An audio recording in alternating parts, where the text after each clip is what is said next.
Oh, buddy. Oh, buddy. Oh, buddy. What's going on, guys? Oh, it's frickin' Tuesday. Oh. Well, we finally did it. The basement is considered done. The floors are in. The furniture's being moved in. It's happening. It's finally happening. We're finally at a point now to where... where's my face? There's my face. Hey! What's going on, Thor? How you doing, buddy? Thunder Buddies for life, baby. Thunder Buddies for life, right, Johnny? Fucking right. Thanks for the resub, man. I really appreciate it. How was your day, Thor? What was your Tuesday like? My Tuesday was relatively short, actually. We had one of our folks retire, so I'm having to pick up some extra slack. Hopefully, it's only temporary.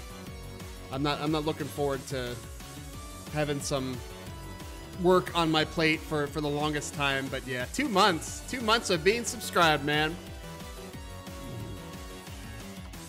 Thank you, sir.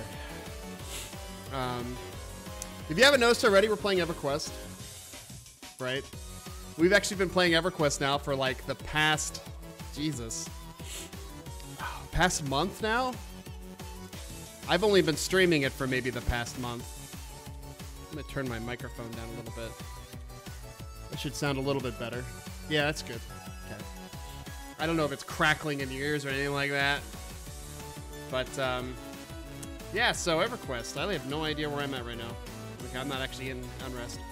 So I've been playing my Shadow Knight as of late, but I'm not committed. I mean, I could play all kinds of different characters, but I usually do my normal check to see who's actually on. But I just realized that I was talking to one of the original devs for this game on Twitter the other day. Who was it? Was it Smedley? That'd be cool if it was Smedley. I think he was the director, though. Oh, she's anonymous. I might as well friend Hero, too. That's Gremlin.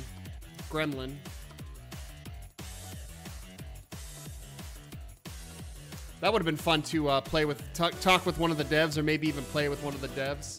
Jim Kesselring. Yeah, it doesn't ring a bell, if you know what I mean. Ha! Terrible jokes. Hey, look, Discord finally updated. Discord's actually been sitting here for like the past... Okay. Discord's actually been sitting here for the past hour trying to update, and I guess it just finally decided to update, so... That's fine. I'll take it, I guess. He runs an indie game promotion website on his own time now. I just never had the connection that this was the game he was talking about. Yeah, Everquest. Everquest was a pioneer, man.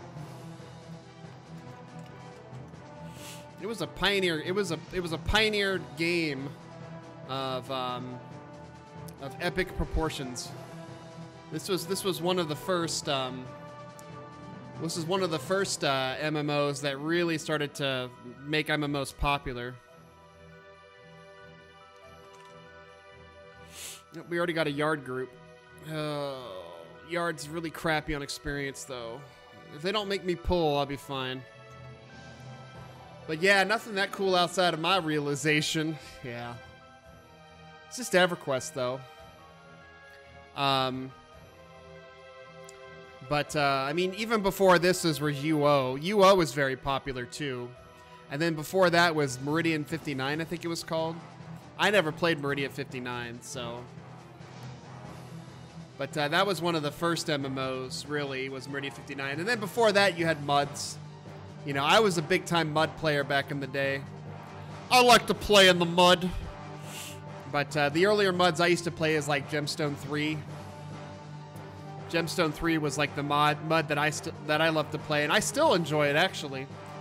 I played it probably about 2 or 3 years ago, actually, because I was looking for that new kind, not new. I was looking for the that old time MMO experience, you know, that newer MMOs just don't give you anymore.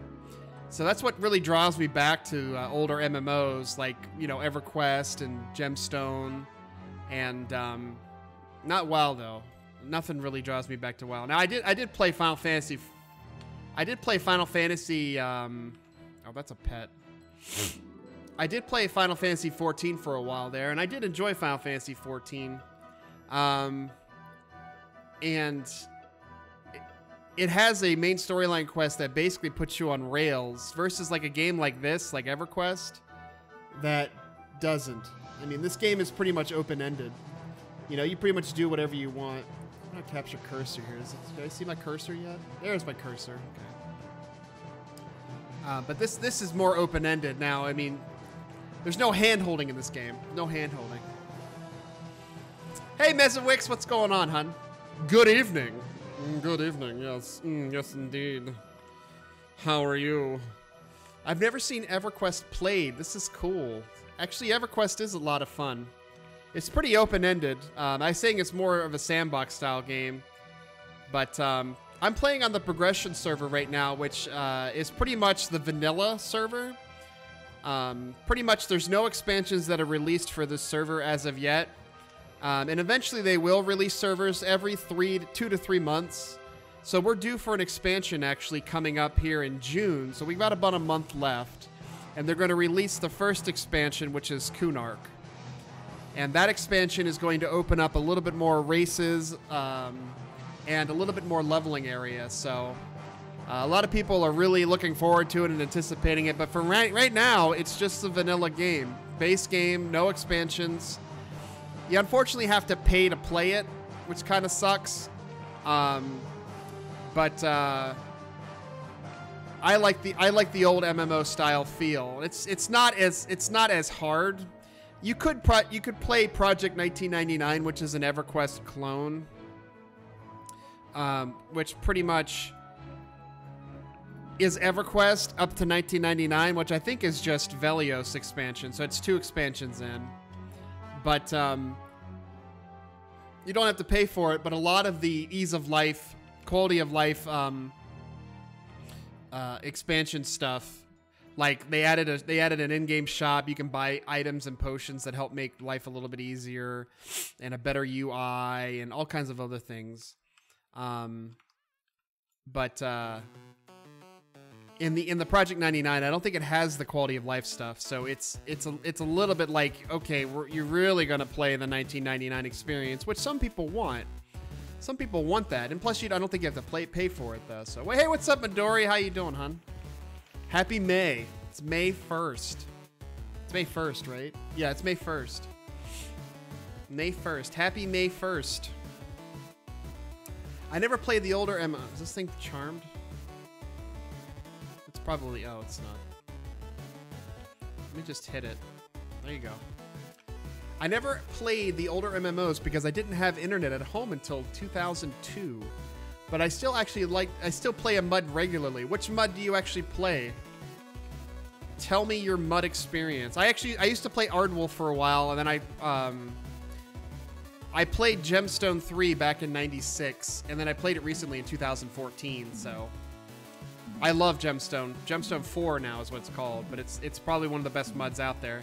The problem is that you have to pay an arm and a leg for it.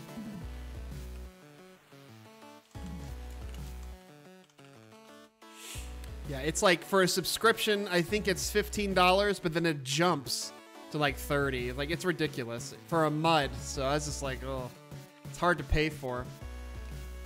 Did I tell you I'm seeing my mom tomorrow? Oh, that's cool. That's cool. Tell your mom I said hi. Who's this Rein character you keep talking about? It's technically a mush. I've heard of mushes. Although the difference between the acronyms, I don't know. But it's based around the TV show Firefly, so obviously nowhere near as many as in any of the old MUDs, yeah. Firefly, though, everybody's a big Firefly fan. It's one of those TV shows that should have never went off the air, but apparently it did. It only lasted 1 season because people are dumb. And it'll never happen again.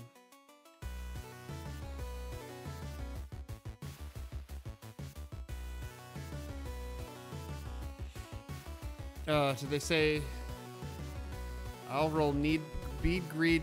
What? I don't understand what they're saying.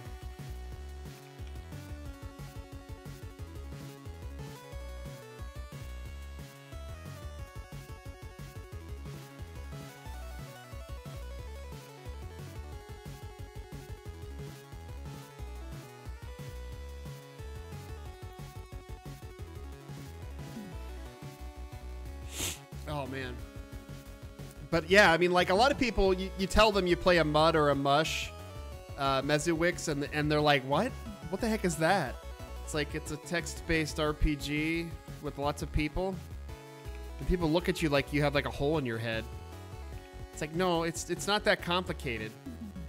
It's just you have to use your imagination, and you have to be able to type. It's like, oh, I'm out. I can't type, so it's like, well, you really need to learn how to type. I get you though, Mezzuwix. I'm right there. I know exactly what you're going through, and I know exactly what you're talking about. So we're on the same page. We're on the same page. I haven't seen her in almost a decade. Wait a minute.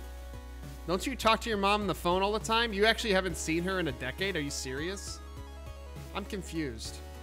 You've talked to her within a decade, but you just haven't seen her in a decade. Is that right? Is that where we're... Do you have two moms? I'm confused. Help me out. Help me with my confusion. I'm totally serious. Well, you guys should go to Raising Cane's. That sounds like the best place to go to have a 10-year reunion. Oh, that's why we talk every week. Oh, that's cool. It's cool that you get to see her again. Can't live with life without your ma.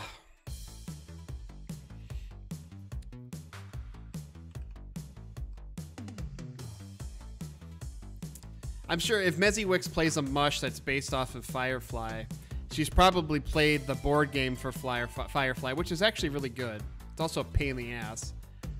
But there's a board game for Firefly that's really good.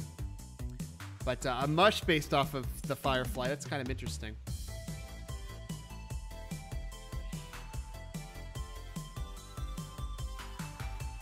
This is me being lazy, by the way. I'm not even pulling, so I'm just sitting here on my ass.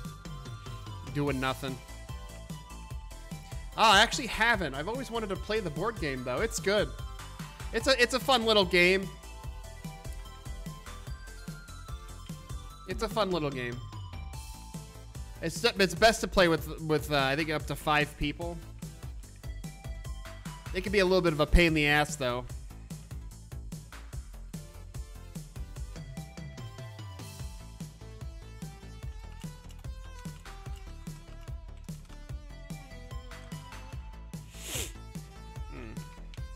Tanking? No, I'm not tanking. Now, this is one of those games, a lot of people are used to Final Fantasy XIV these days, which is nice to hear, because I'm so tired of WoW. People need to play Final Fantasy XIV over WoW, because WoW is horrible. Oh,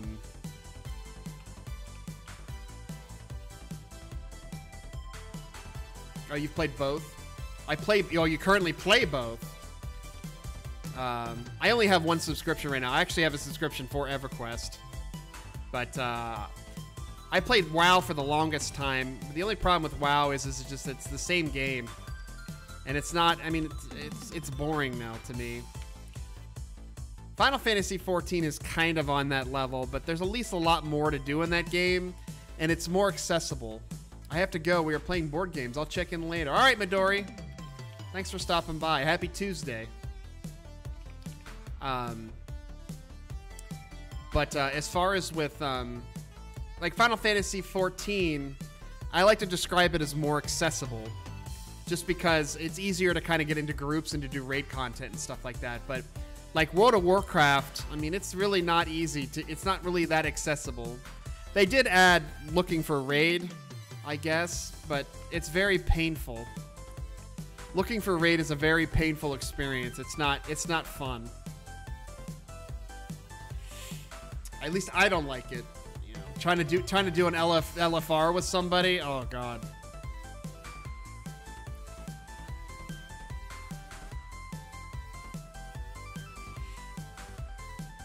LFR is definitely a painful experience. Yeah, it's not fun. It's not fun. Oh, buddy. Oh, buddy. Faro's coming in hot. Oh, God. They probably just stepped into stream right now, and they're just like, oh, God, what the hell is this guy playing? What's going on, Faro's stream? How are you guys? Look at all that hype. Hype train! Hype train! Choo-choo, motherfuckers. Together to the top, baby. Together to the top. I hope you all enjoyed Faro's stream. Play a little Final Fantasy 14. I know I enjoy watching it every day. It is a part of my work day. Yeah, every time you see me actually in Faro's stream, watching him stream, is because I'm actually working. I am actually working. And working hard, mind you. And working hard. Cricket, thank you for the follow, my friend. Thanks for coming to join us here for a little Rainstorm action and watching me fail sauce at some old school Everquest. For those of you who are not familiar with Everquest, this is an old MMORPG that was released back in 1999. And I am playing on the Coirnav server, which is actually a progression server for Everquest that is offered by Daybreak, which is the company. And yeah, it gives you the old feel experience of Everquest and old school MMORPGs. That when it was first released. Now, it still has its quality of life, and it still has its grinding season, I guess you could say, and Faros has always wanted to watch me play this game. He has a hidden love for this game, I bet. He has a hidden love. I'm not gonna lie. I can see it in his eyes when he talks about it. He's like, EverQuest, man, that game looks fun. Nah, I'm just making shit up. But welcome, everyone. Welcome. Pull up a chair or lurk away, whichever you'd like to do. This is one of those types of games that is a very big grinding fest. I love old school MMOs. Yeah, I do too. I do too. Bananagar, thank you for the follow, my friend. Thanks for coming to stop by. Thanks for coming to celebrate old MMOs with us. Old MMOs. Usually lurking is my specialty, yeah. Xena Gamer, thanks for the follow. I really appreciate it. Thanks all you guys for coming by and watching some old school MMOs. But Faros and I have a dream. We have a dream. BH Picasso, thank you for the follow, my friend. Thanks for coming to stop by, hang out. But we have a dream. And he's already stated his dream, and I've talked about it, I guess. But Final Fantasy XI progression server. We need to make it happen. That is something that needs to hit the books over in Square Enix land. I won't quit my job. I have to work. I have to make money. But I will drop everything for Final Fantasy XI. Vason9819, thank you for the follow, my friend. Thanks for coming to stop by and hang out with us. As we're playing some EverQuest. Sneeds 2017. Thanks for the follow, my friend. Dude, you see who tweeted a Square Enix about that? Who tweeted Square Enix about that? I haven't yet. I'm not gonna lie. I haven't tweeted about it yet. Was it I'm interested to know, honestly. Sanguine Hearts, thanks for the follow, my friend, and Munchies ZZ. Munchies. That gives me the munchies. Thanks for the follow, guys. I really appreciate it. I want Final Fantasy XI back. And I want to give out all those years of my life again. Oh, Ninja, who is a giant streamer. Luna, oh my god. That would be amazing if they brought it back. The dream is going to come alive. The dream is going to come alive. Final Fantasy XI progression servers will come. It will be a thing. This follow train, I know, it's never ending. Lieutenant Asset, thank you for the follow, my friend. I'm not ignoring you. I see that action. What's good, Muncheesy? How you doing, man? Welcome to the stream, dude. We're gonna talk old school MMOs. We're gonna talk Final Fantasy XI. Talk about your old school MMOs experience, what you liked, what you didn't like. You guys can go nuts in the chat right now if you guys want to talk about it. Because that's what happens when you start looking and seeing old school like MMOs like EverQuest. It brings that nostalgia in your heart, and you're just like, oh, I miss those games. I miss them too. I miss them. This is my way of recapturing it. This is my moment. That's as short and fleeted as it is. This is our moment here right now of capturing that small tiny bit of nostalgia. Just so delicious. The biggest. Yeah, Ninja is the biggest streamer, actually. You never got to play Final Fantasy XI. You still technically could play it. It's still out there. It's just not the same experience. You wouldn't get the experience. You would get to play it, but not the experience. Do I have any history on Lineage 1? No, unfortunately not. I've played a ton of MMOs. But Lineage and Lineage 2 are not on that list, unfortunately. Good games, but I've never played them, unfortunately. It's like a part that I kind of missed out on. Nobody misses the crafting from Final Fantasy XI, I don't think. What I used to do in Final Fantasy XI is I would craft just like, I think it was copper ingots or something, and I would just sell them. That's how I'd make money. It was pretty bad. Bananager says, I was a tad young when they were in their prime, so I couldn't pay for it on my own. Yeah. See, there was a whole era, Banana. There was a whole era of people who really just got into MMOs that was, oh my God. The name is escaping right now. And my students play it. I can't even remember what it's called right now. But it's free. Somebody help me out here. It was free. It was like UO. It was still old school looking. People still play it. People still stream it. It's on the tip of my brain. I'll eventually remember it. Are we killing this guy, I guess? I guess we're killing this guy. Maple Story? Well, Maple Story was one of them. Rune. Oh my God. Rune something. I never played it, so... RuneScape. Oh my God. Why could I not remember that? RuneScape. Stop being such a dingus. Hey, what's up, Wolf? How you doing, buddy? We're talking old school MMOs, man. We're talking old school MMOs. RuneScape. So all of my students, every third one that I hire likes RuneScape. And like they'll sit there in my office and they'll watch streams of RuneScape and all this stuff. And I get it. I mean, I get it. I can understand why RuneScape is so fun. You know, but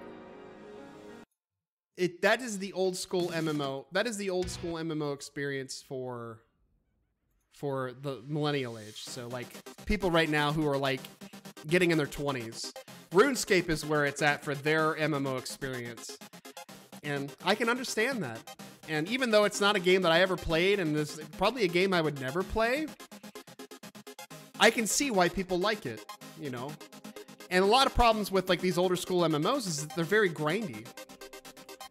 But yeah, Maple Story I think was the first one, and then RuneScape came out.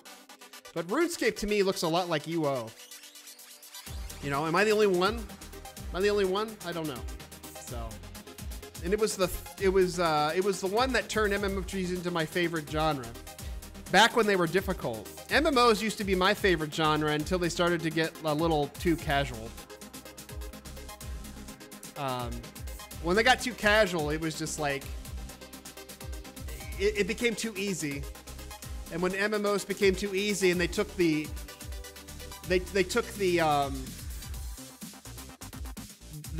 social aspect out of it, the community aspect out of it, it no longer became a fun game, you know. Like Final Fantasy XI, good example. Final Fantasy XI is all about community. I mean, you can't play that game by yourself. You have to know people, you know. Not anymore now, because you have trust groups, but unfortunately, internet was not been a consistent thing in my life, so I've never been able to play as much as I'd like. Maybe sometime in the future. Maybe sometime in the future, my friend, you will get your chance. Right now, though, the big game is Final Fantasy 14, I think. A lot of people are playing and streaming Final Fantasy 14 and WoW. But I prefer Final Fantasy 14 1,000 times over versus WoW because, as I said before, it's more accessible. It's more accessible.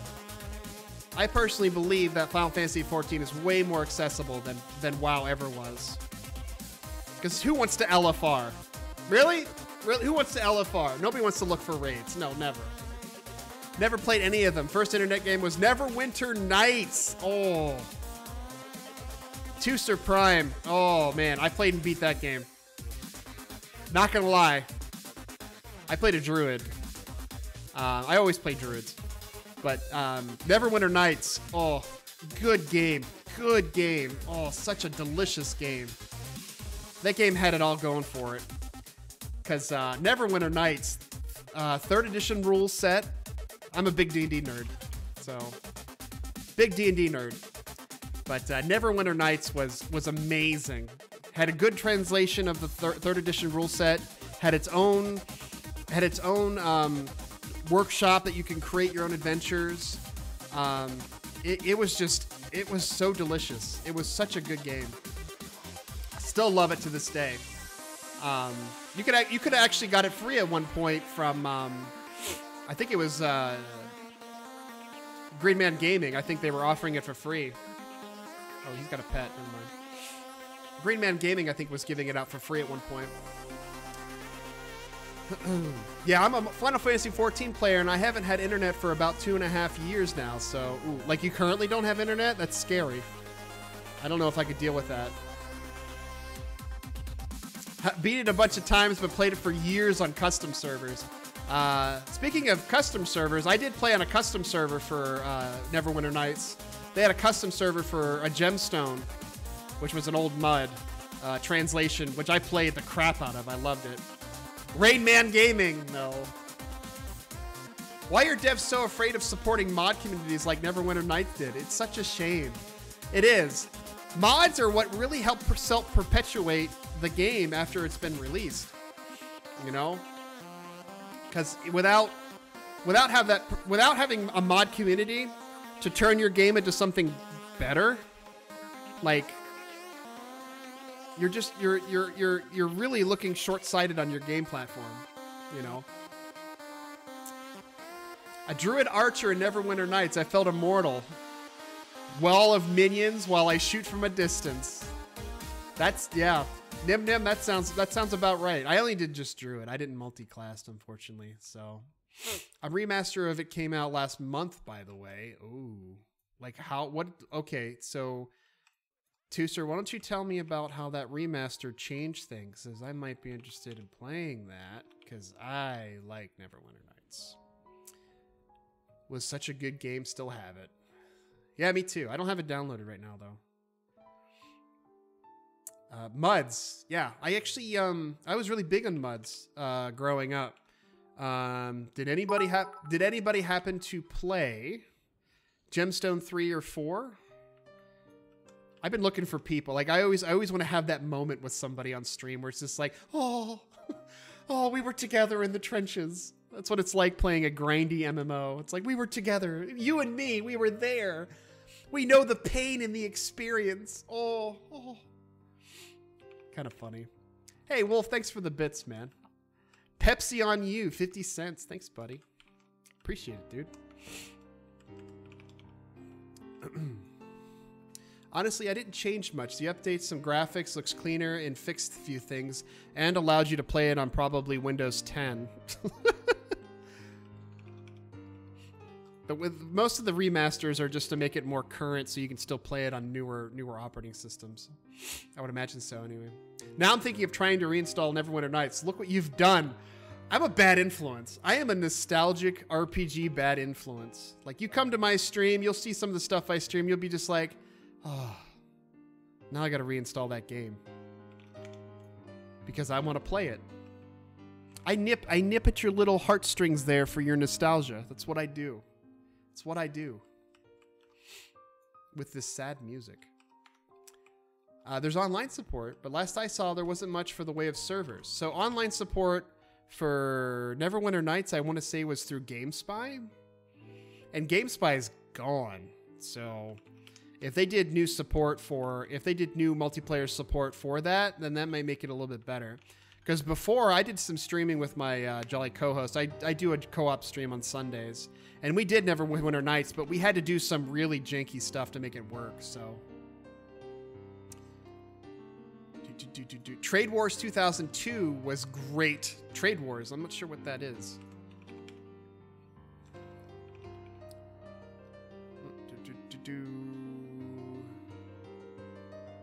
I'm about to buy it for like the 4th time. That's true, actually, because Neverwinter Nights came out as base game, then they had the expansions, of course, then they did like a gold box edition, and then now they did the remastered. It's just like ridiculous. But yeah, GameSpy was pretty bad. GameSpy was really clunky.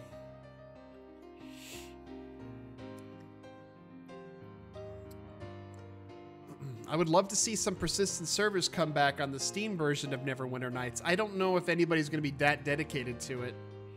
It would be nice to have a perpetual server for it.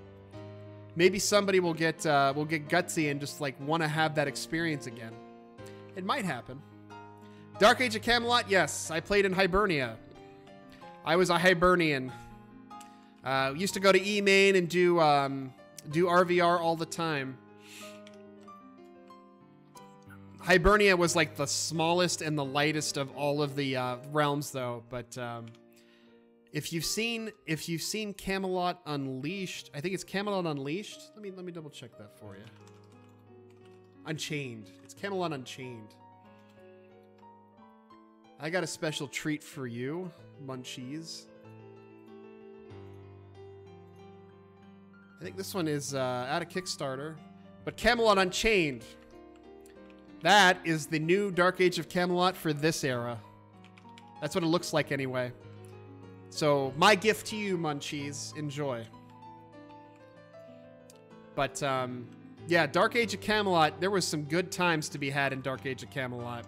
Another old school MMO, I think came out in 2000 something. 2002, 2003. I think it was around the time, if not before. Panic Station 42. Thanks for the follow, my friend. Thanks for coming to join us here and talk old school MMOs with us. What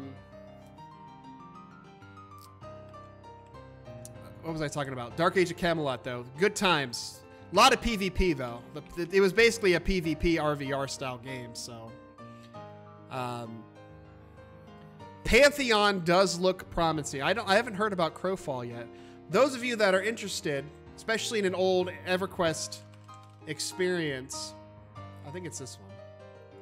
Yeah, this is the new Everquest that's coming out for this generation. It's called Pantheon. It's still in development, so they're still kind of working on it.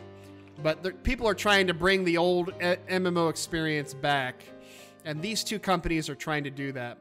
Warhammer Online, Munchies, you need to stop getting out of my head, because I played Warhammer Online. It was by far one of my favorites, but they took it off the books, and that was a mythic game too.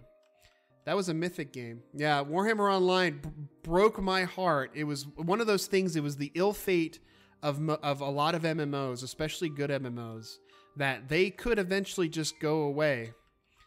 There's rumor, though, that there's a Warhammer Online experience that you can play on private servers. I can't tell you where, but I was doing a little research into it, that you can, I think, still play the game.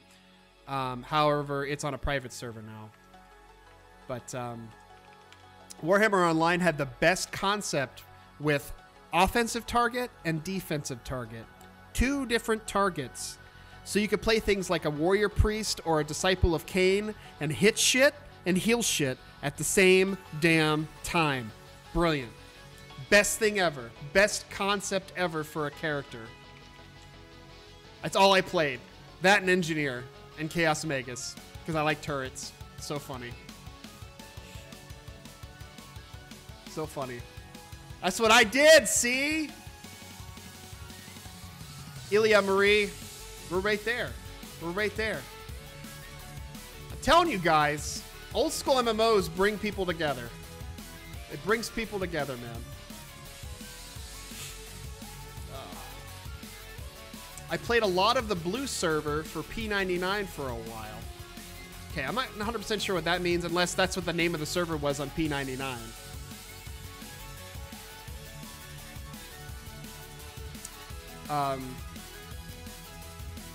Dude, preach. But what they promised pre-release versus launch was horrendous. Yeah, they overstepped their bounds. They basically wanted to have 400-man RVR, and it was impossible. It was not possible to do. Too many people. I loved how the tanks would actually hold a fucking line in Warhammer Online too. Clipping and character collision. I think it's the best thing in any MMO. Give me collision. Give me character collision in an RVR game, and you can make all kinds of style of play with that. Ela Marie, thank you for the follow, my friend. Thanks for coming to talk a little old school MMOs with us. This is what it's all about. Talking and reminiscing and remembering. Because MMO companies now, they're trying, like Pantheon and Camelot Unchained and all them, they're trying. They're trying to bring the experience back, but the experience of what it was then to what it is now, I don't think it's marketable. To us, it's marketable, but to the bigger end companies, that risk of having to build a game from the ground up to make it marketable is hard. Now, taking like an old existing game and changing it to like Final Fantasy XI progression server, that's different, because you're taking an idea that's already there. You don't have to recreate it. You just put it into place and you're done. Okay, you're going to have to help me with this one, but Geometry X, we're going to go with that one. Thank you for the follow, my friend. Thanks for coming to join us here. And Lord Penn!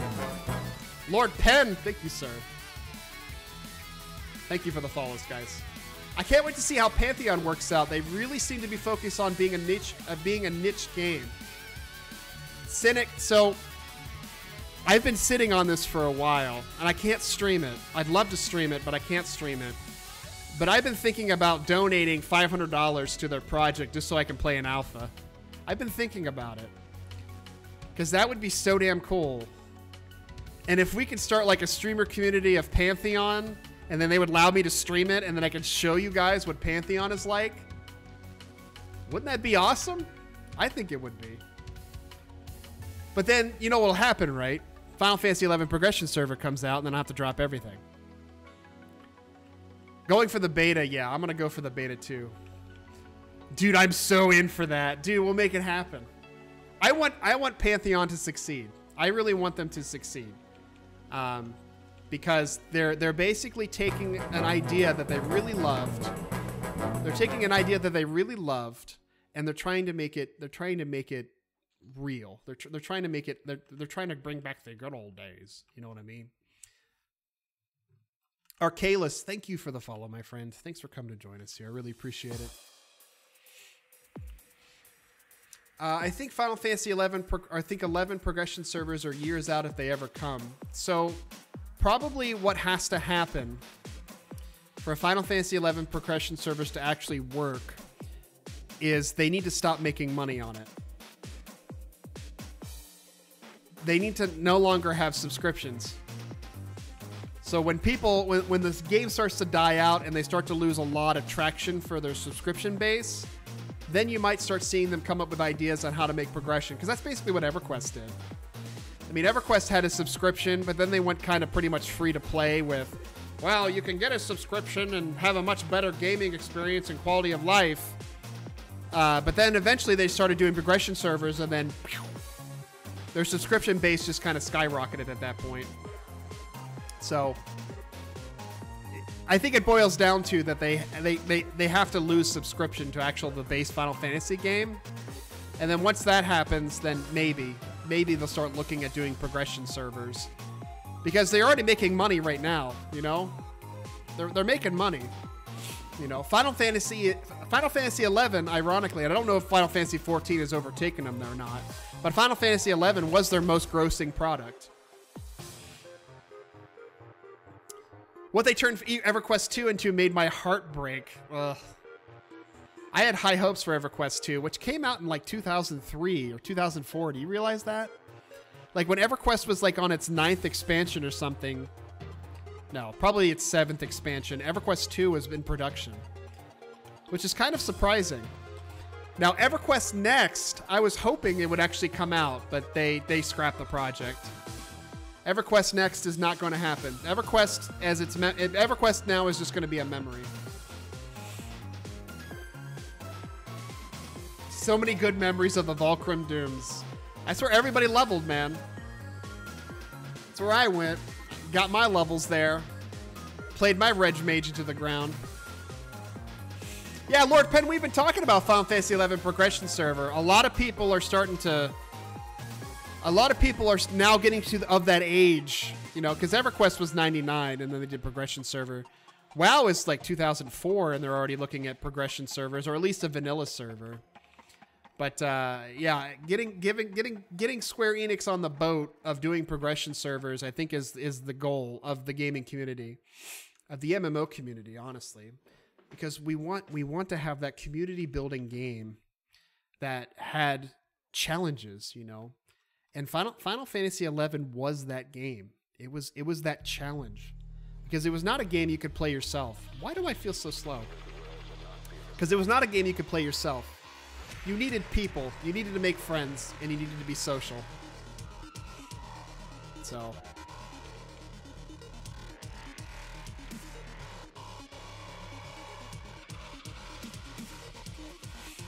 I played a little bit of Vanguard back when it was in beta, I think it was.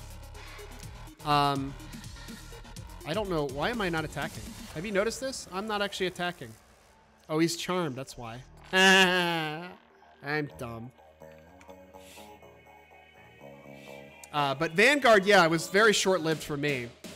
I did not play it that long. I have so many hopes and fears for Pantheon for the same exact reason. It all depends if they actually...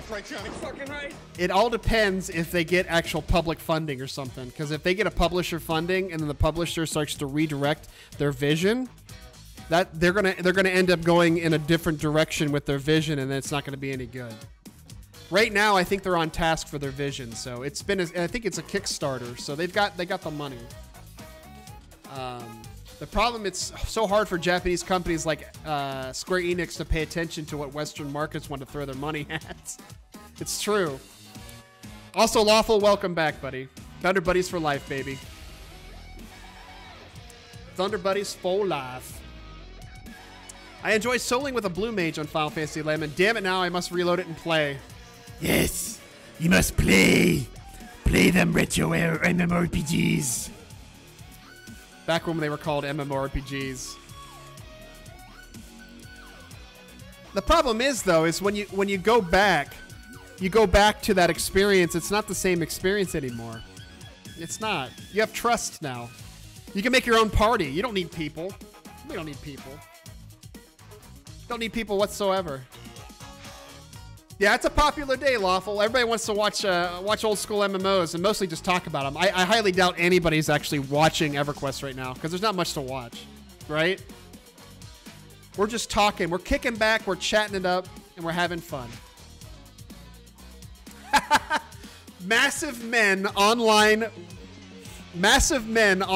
role-playing girls. Oh my God, that is amazing. That's like girl, which is guy in real life. That's so funny, though. Personally, in Final Fantasy XI, I was a red mage. I loved red mage. I still love red mage.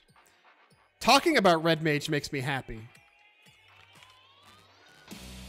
If I could be a red mage in real life, I'd buy the hat. But I love red mages. Red mages are the best mages. But, nobody ever wanted a red mage. Yeah, there you go. Red mage for life. Red mage for life. Like, I went back. I think I lost my account, and I went back and started over a red mage. Now, I have played other classes, of course, but red mage was always my fallback. That was always the class I always enjoyed playing. I still don't know why they have C in swords, though. I think it's C in swords. They might be B in swords. I don't remember. I Dragoon no matter what, and sadly it was subpar in 12. And you mean 11? Yeah, Dark Knight was pretty good. Dark Knight Samurai was really good. A lot of people did Samurai Dancer. I was not a fan of Dancer, though. And let me tell you why. When Dancer came out,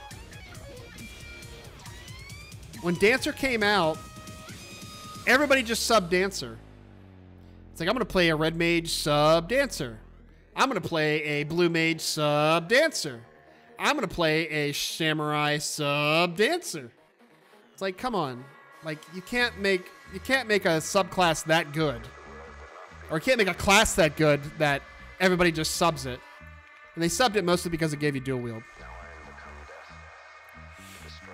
I personally enjoyed doing either Red Mage Warrior or Red Mage Ninja. That was usually what I did.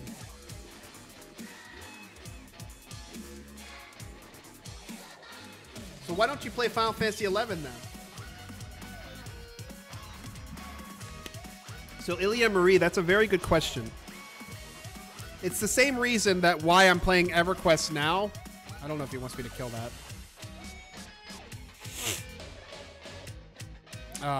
It's the same reason why right now I'm playing Everquest on a progression servers, because this is the original experience, right?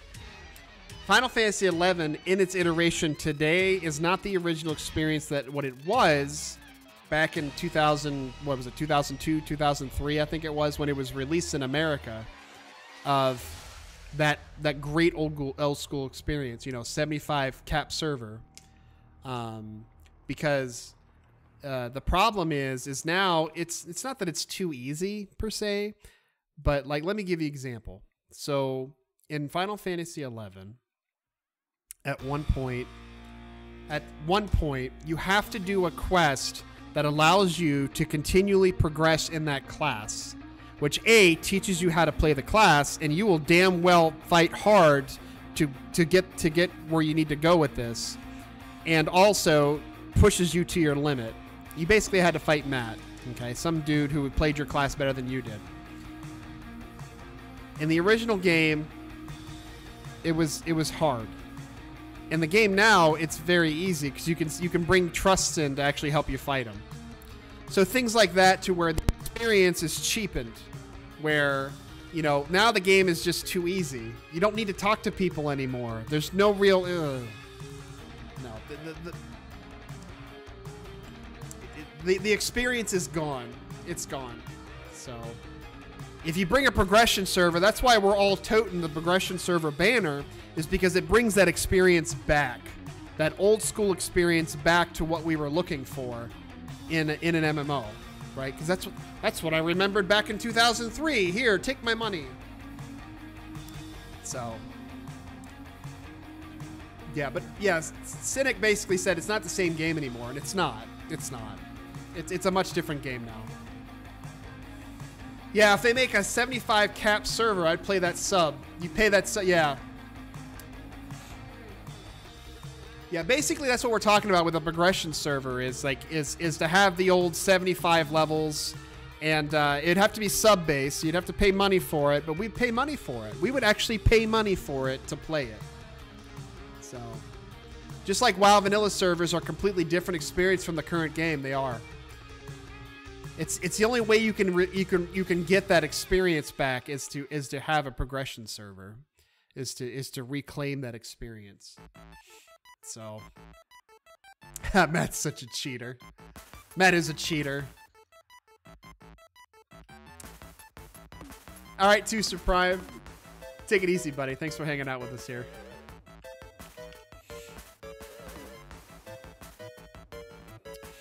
That's why I disliked about WoW. So, WoW's the same game. It's the same game over and over.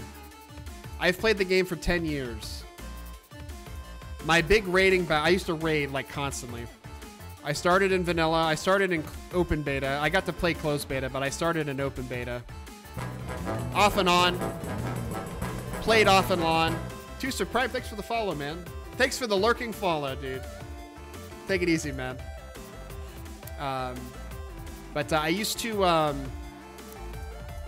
played back in closed beta, really late in closed beta, because my buddy let me play his account.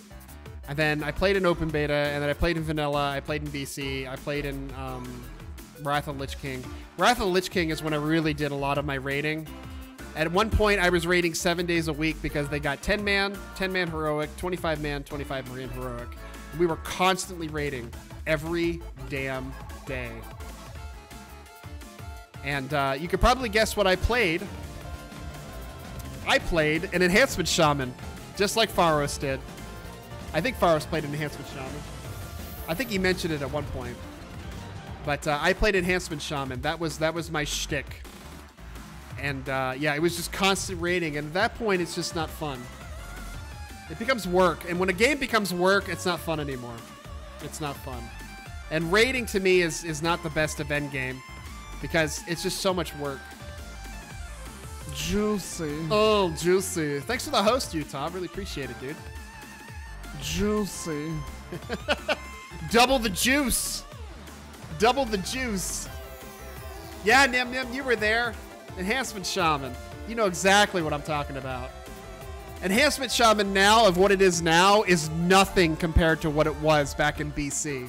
It's ridiculous. It's ridiculous. It's nothing compared to what it is now. I prefer the old school Enhancement Shaman versus what it's become.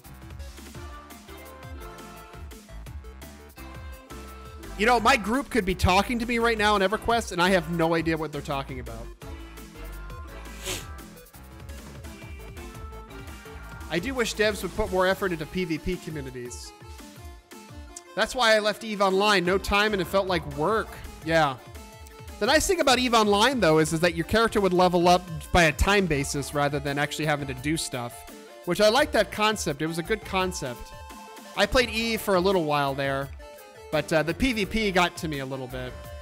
SWTOR had the last great PvP game I've played. When I played SWTOR back when it was first released, Panic Station, I played it primarily on a PvP server and primarily for PvP. All I did was just backgrounds and stuff. And I played a scoundrel, and I was a motherfucker. Because back then, that's when scoundrels were broken. And basically, you could ambush somebody, knock them to the ground, hit them a couple times, vanish, ambush them again, knock them to the ground, and kill them. You were basically unstoppable. It was so funny. And then they nerfed it. And then, you know, that's life. But don't get me wrong. Don't get me wrong. I played the class because I wanted to play.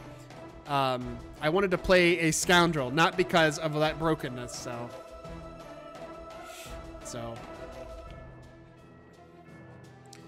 Same. I was Talk Merc for the 3 straight seasons on Shadowlands. Nice, dude. See, I didn't get into any like tiers or ladders or anything like that. So. Crowfall is supposed to be similar to EVE Online for the offline training. I'm going to put Crowfall on my list of things to check out.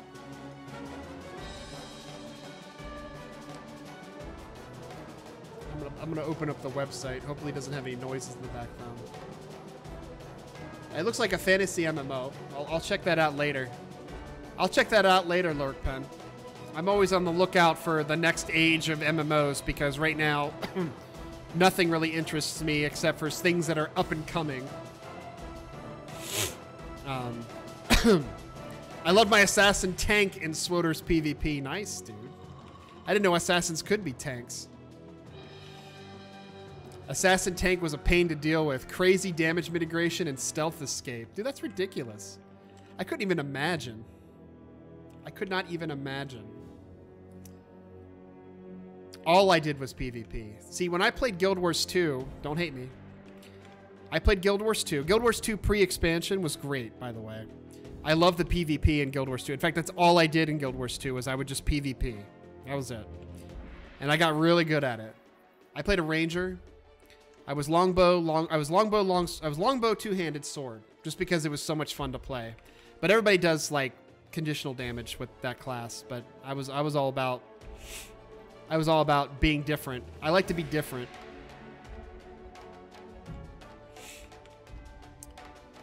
I like to be different. That's the nice thing about some MMOs is you try to push the envelope on being you know, playing your way how you want to play.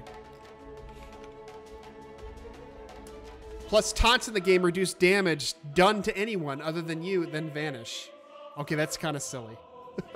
Taunt, vanish. Flip them off. I see so many MMOs I want to try, but most end up being with bad stories. I can believe that. A lot of people are spending a lot of time on the gameplay versus the actual storyline. But Final Fantasy XIV actually has a really good story, especially when you start getting into the Heaven's Ward content. I've enjoyed the story at least. But when I got done with the main storyline quest after Stormblood came out, I kind of was just like, okay, I am really burned out on story. I do not want to play an MMO for its story anymore. I want to shut off my brain like I'm doing now, hit stuff arbitrarily with my sword, and not think about what I'm doing or understand why I'm doing it. So my tank here, his name's Krogoth. He's not actually tanking. I'm letting the other guy tank because I'm lazy. He's an ogre. He's a Shadow Knight, and he hits things. End of story. He also has ham touch. PvP was always my end game goal for MMOs, but it just seems like other than WoW, none of them have a good platform for it. SK is DPS. Let's be real. Maybe.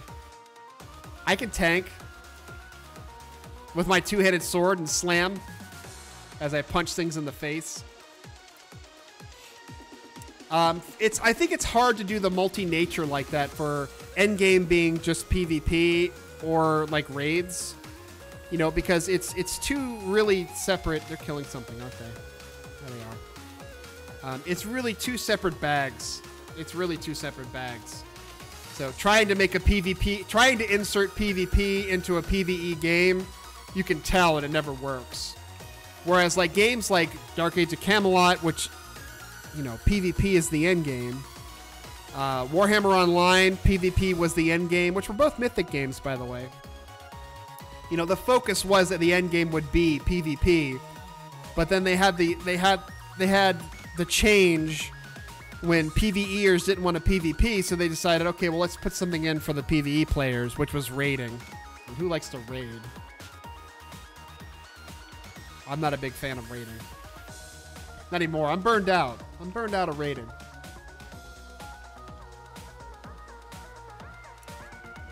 That's why I like Final Fantasy XI over 14. I did not like how Final Fantasy 14 pigeoned you on what job you would do.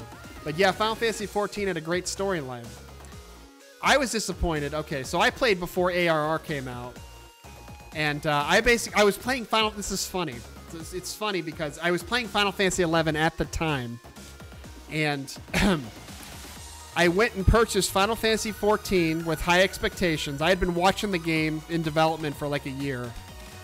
And I was not liking the direction it was going, but I was like, you know what? I'm going to give it a chance. I'm going to see how it is. Bought it, played it for like maybe 2 weeks, and then I ended up going back to Final Fantasy XI. I was not happy with what they did. Oh, God. Wildstar. Oh, no, not Wildstar. Wildstar, oh. So I bought the collector's edition of Wildstar. I had really high hopes for this game. I said this is going to be not the WoW killer, but this is going to be a game that's going to be able to compete. They've got good PR. They've got a good story. They've got great characterization. They've got a good style. I like the style. They've got this whole 1980s cartoon vibe going on. You know, this is going to be a great game. Comes out. WoW clone. WoW clone. It was a WoW clone. I was so upset. And people are like, it's not a WoW clone. I'm like, it's a WoW clone. You go from one town to the next picking up quests. It's not fun. I don't want that experience anymore. I want the sandbox experience. I want the sandbox experience. Just let me do my own thing. I will go to wherever I need to experience. I will find groups to experience with, and I will grind my way to the top. I don't need hand holding. I don't need a quest, you know. So, all right, Lord Penn, thanks for stopping by, man. Thanks for the follow, dude. Take care. Have yourself a wonderful Tuesday. Rest in peace, Wildstar. I don't remember them going out of business, though. They just went to a free-to-play model. I think they're still around. Please tell me they're still around. I wouldn't want to see that game actually go away, but I don't know if it'll actually make any money. It'd be a shame if it were all that work and they only lasted like 4 years. They're still around. For now.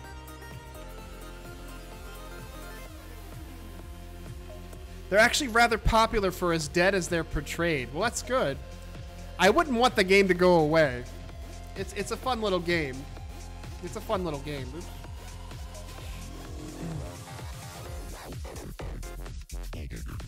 Also, how are you doing, Neon Potato Sharks? Your name sounds delicious and dangerous at the same time. Played like 4 months ago, cause bored, could get into level 10 PvP almost instantly. Yeah, I never played the PvP in Wildstar. Was it any good? Last time I played, the whole community had moved to Exiles to still be able to build raid teams. Wait, had moved to Exiles to still be able to build raid teams. Exiles, is that a server? Yeah, server crunching is a thing. I remember when I played, they only had like 2 servers, if that. I think it was 1 or 2 servers, which sucks. Interesting to say the least, due to most abilities being skill shots. Yeah, that's true. They have telegraphing and skill shots. Kind of like Terra Online.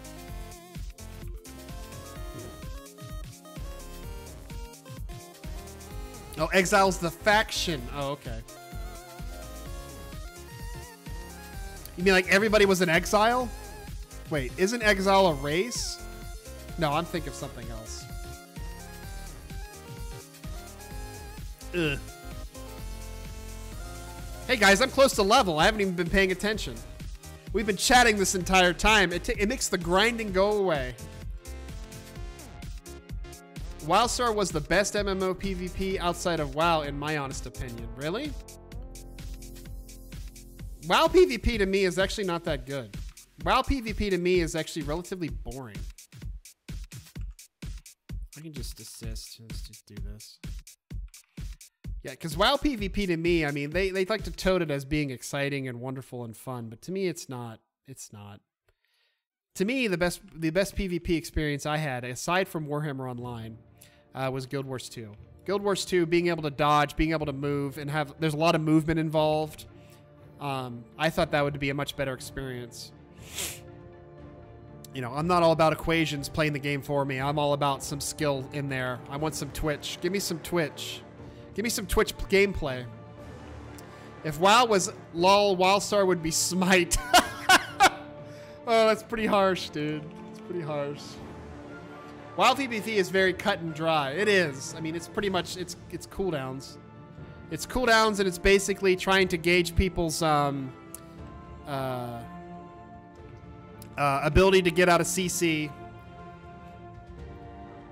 and CCing people. So, do you know of an MMO that would be very good custom class creation besides DDO? DDO, Dungeons and Dragons Online, is very particular on its custom class design. I don't know of many games that actually do that formula except for DDO. Oh no, I take that back. Elder Scrolls Online has some customization. I was able to play Elder Scrolls Online and kind of play how I wanted to play, because weapons had their own abilities and armor had its own abilities, and you could like pick and choose and kind of put it together. So Elder Scrolls Online, I was able to build the character that I wanted, and it was amazing. But dear God, it was boring afterwards. But it's a fun game, but I just had a problem playing it for so long. I played it for like maybe 3 months. But ESO is probably the next tier down. It's not like DDO. But it's still a good kind of customization style game. Arcade isn't bad if you're down for pay to win. Yeah, nobody... I heard they're changing that, by the way, Potato Sharks. I heard they're doing some stuff with Arcade to make it good again. But Arcade was a good... I never got to play it because I was interested in playing it. And then all of my friends stopped playing it because it went to a pay-to-win model, and I was just like, okay, I don't want to play it now. But before, it was really good, so... ESO is PvP heavy endgame. Yeah, that's what I heard. Because if you win the PvP, you end up becoming Emperor. You become the Emperor! And then people have to do what you say.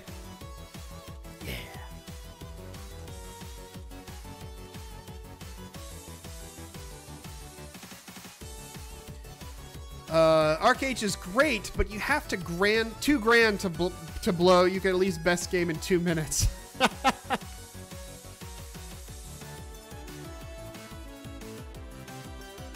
he's charmed.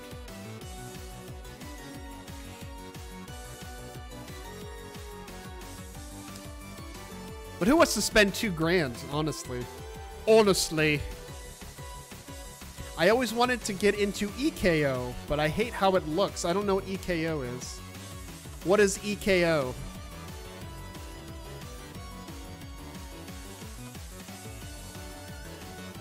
Koreans. I don't know what EKO is.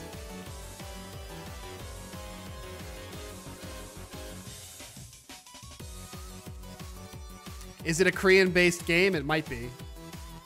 Elder Koreans Online.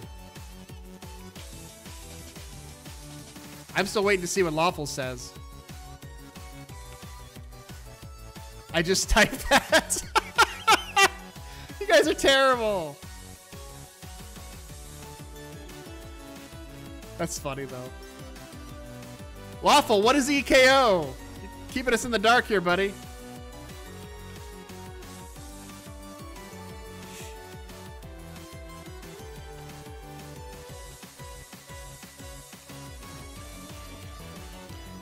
Oh, you meant to say ESO. Okay. I can't even make Korean jokes anymore. About the war. I played Rift for years. It too became kind of a pay to win or pay to catch up. Well, okay, so let's talk about the pay models. Also, Dakawan, welcome to the stream, buddy. I have not played Rift, by the way, and I'm hating myself because of it, because I know people who like Rift, and I still haven't played it. But pay to win model. So Everquest has a cash shop, and I personally believe that there are certain things that you should put in a cash shop, and there's certain things that you shouldn't. So Swodar has probably the worst cash shop because they put all kinds of crap in there that I really don't think that should be in there. But if you put gear and items and armor that give you stat bumps that are permanent, those have no business being in the cash shop. No business whatsoever. Nothing permanent unless it's aesthetic should be in the cash shop. Because there is no reason for you to have any sort of advantage over somebody that doesn't have the money to pay in the cash shop, right? So, but if the cash shop has something that makes my quality of life easier, so let's say, for example, I can buy a potion that gives me clarity that lasts for 4 hours, but I have clarity that's going to make it a little bit easy for me to solo and hunt, that's not so bad. And it's only 90 cents. But nothing that really gives me a distinct advantage over other... Oh, shit. Yeah, let's not open up Microsoft Edge. We really don't need that. But not anything that gives me a distinct advantage over other players. Next Jolly co-op game, Rift. Maybe. That might be a thing. I might end up... Well, I'm too stuck on Everquest right now. Lawful, let me play EverQuest for just a little bit longer. But Rift may be on the list. I may have to put that on the list. Rift is a literal WoW clone? Okay, then I won't play it. I don't want to play a WoW clone. I played Rift for years. Yeah, Peter whenever said that. Because they held hands. They did hold hands. Koreans did hold hands. Played the shit out of the Rift's progression server. Rift is a literal WoW clone. That makes me sad that I hear that, though. Because I don't want to play a WoW clone. I mean, there's no point. No point of playing a WoW clone. I could probably still try it. And we can determine whether it truly is a WoW clone or not. If you don't like the hand-holding quest hub to quest hub, you won't like Rift, even though it is the one way to level. Yes, I will more than likely not like it then. I will more than likely not like it, because if it's quest hub to quest hub, no. That's a definite sign of a WoW clone, is if you go from quest hub to quest hub to quest hub, WoW clone. Because that's how WoW operated. How did I end up tanking? What is this? Okay, well, you can't... No, I can't get him. Okay. Well, I'm rooted, so I'm not doing anything. The difference is world events and the class specs are a bit different. Okay, well, that's different. Oh, you want a tunic of the fungal grown easy? Just pay 20 bucks. Yeah, no, you can't do that in this game. I don't think you can. At least in the cash shop currently you can't, but... If they add that to the cash shop to where you can start buying items, no. I don't want to do that. Now, you could technically buy Chronos, so it does have the in-game subscription that you can buy the item for and then give it to somebody, which has become a currency now. It has definitely become a currency, so... I don't know if I want that. But it's also worth like 3K right now. So this guy is sitting here just kind of chilling. I'm going to hit him. I'm going to hit him right in the dick. Yeah, dick punch. But yeah, if you want to get money really quick, you can buy Chrono and then you can sell it. So yeah, there's no Fungal Tunic in Coirnav yet because Fungal Tunic was released, I want to say, in Kunark, and we don't have Kunark yet, not till June. So I played Rift a long time, and then they released the Prime Progression server, and I thought the idea of Progression server was cool. Then that day I found out about Coirnav and signed up. So, Dakawan, you're actually on Coirnav right now. I'm on Coirnav too. Of course, it says that on my stream title. That's kind of cool, though. A lot of people have actually been stopping by my stream that are on Coirnav, so.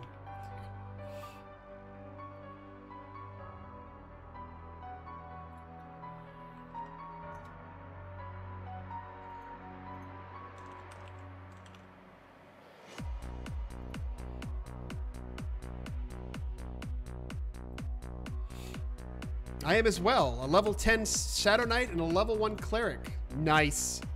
Currently leveling a Delph Cleric. Damn, you guys.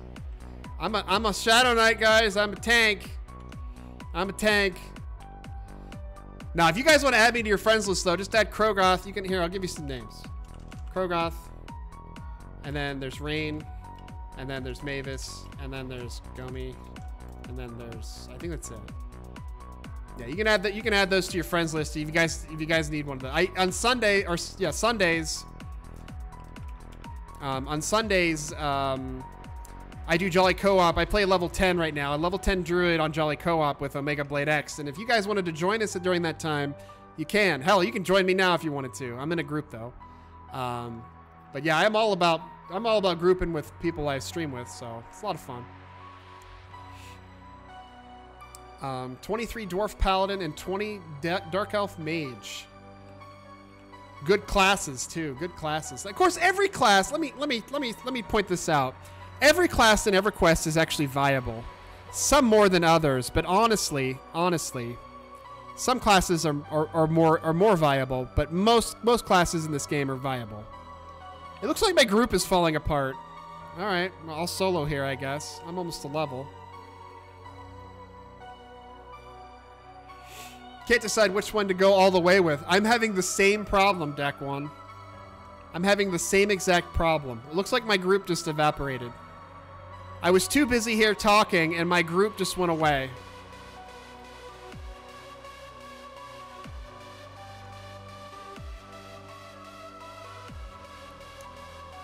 Yeah, Everquest did a lot of work on actually getting it to where every class was viable in a group. Holy shit, packed here, standing room only. What's up, T-Tone? How you doing, Tony? It's good to see you, man. But yeah, I can't decide either. But Daco, and I'm waiting for Beastlord to come out. When Luckland comes out in a year. So I don't know if I'll be here still playing this in a year. But I'd like to at least get a Druid up to level 50. That would be fun, right? Having a power leveler. Chanters are healers' best friends. They are. You have that feeling of missing out with the EQ classes, you do. It's like you can't have just one. You can't have just one character. You got to have like 5. Oh, what's going on, Vess? Oh, buddy. Dakawan, thank you for the follow, my friend. Thanks for coming to join us here and revel and enjoy some EverQuest. Make sure to add my names to your friends list, especially if you ever need a tank. Invite Krogoth. I'm actually alone right now. I should start a group. Because I can solo this stuff. This stuff is easy. I forgot how groups just disappear when one guy leaves. I know, right? Alright, well, I'll see you later. It's just me now.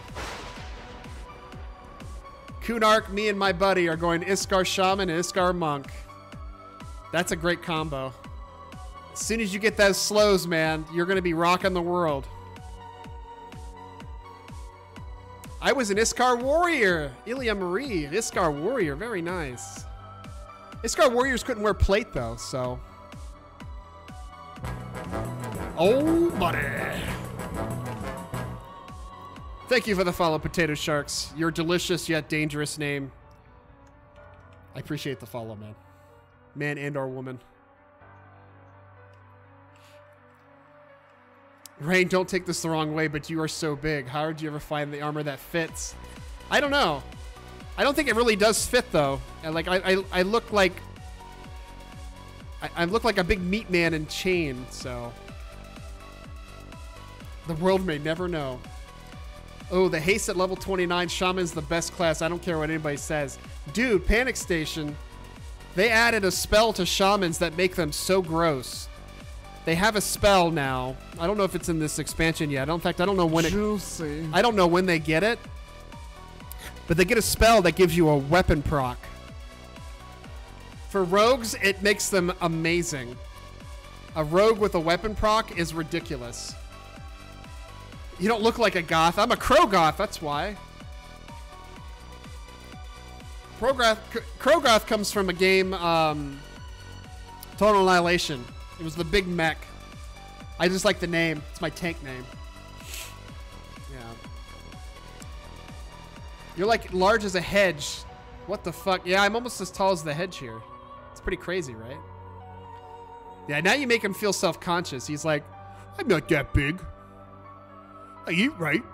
I exercise. I like delicious halflings. Yeah, I'm gonna see if I can actually solo to my next level. So I mean, we may get it, we may not. Who knows? Or we can find a new group. His arms are so big for better hugs. He gives the best hugs. Krogoth gives the best hugs. Oh, buddy. Loop844, thank you for the follow, my friend. Thanks for coming to join us here for a little EverQuest action as we talk old school MMOs. That is the hot topic of today's chat. I eat plenty of the furry footsies. Very delicious. Spine-crushing hugs, you might say.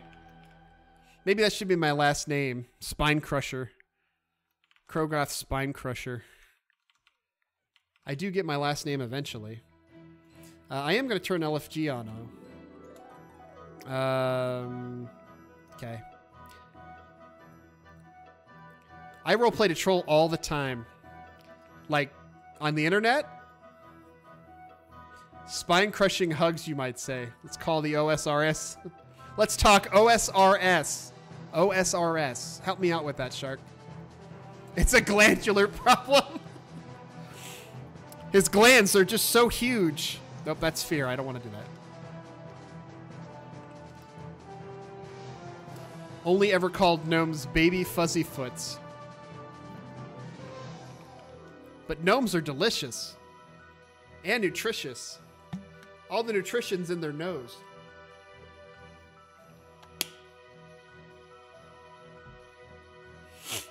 Why have I not hit him yet? Come on now. Oh my god, Krogoth, why are you missing so much? Oh my god, Pickles. Hey, look, there's a guy here. He probably wants to join my party. He says, this guy's a tank. I will have him join my party. And then he will pull for me and do all the work for the party. That's the problem with MMOs. That's the problem with Everquest, is a grindy MMO. This guy looks like a gnome. What level? Ooh, that's a good question. 15.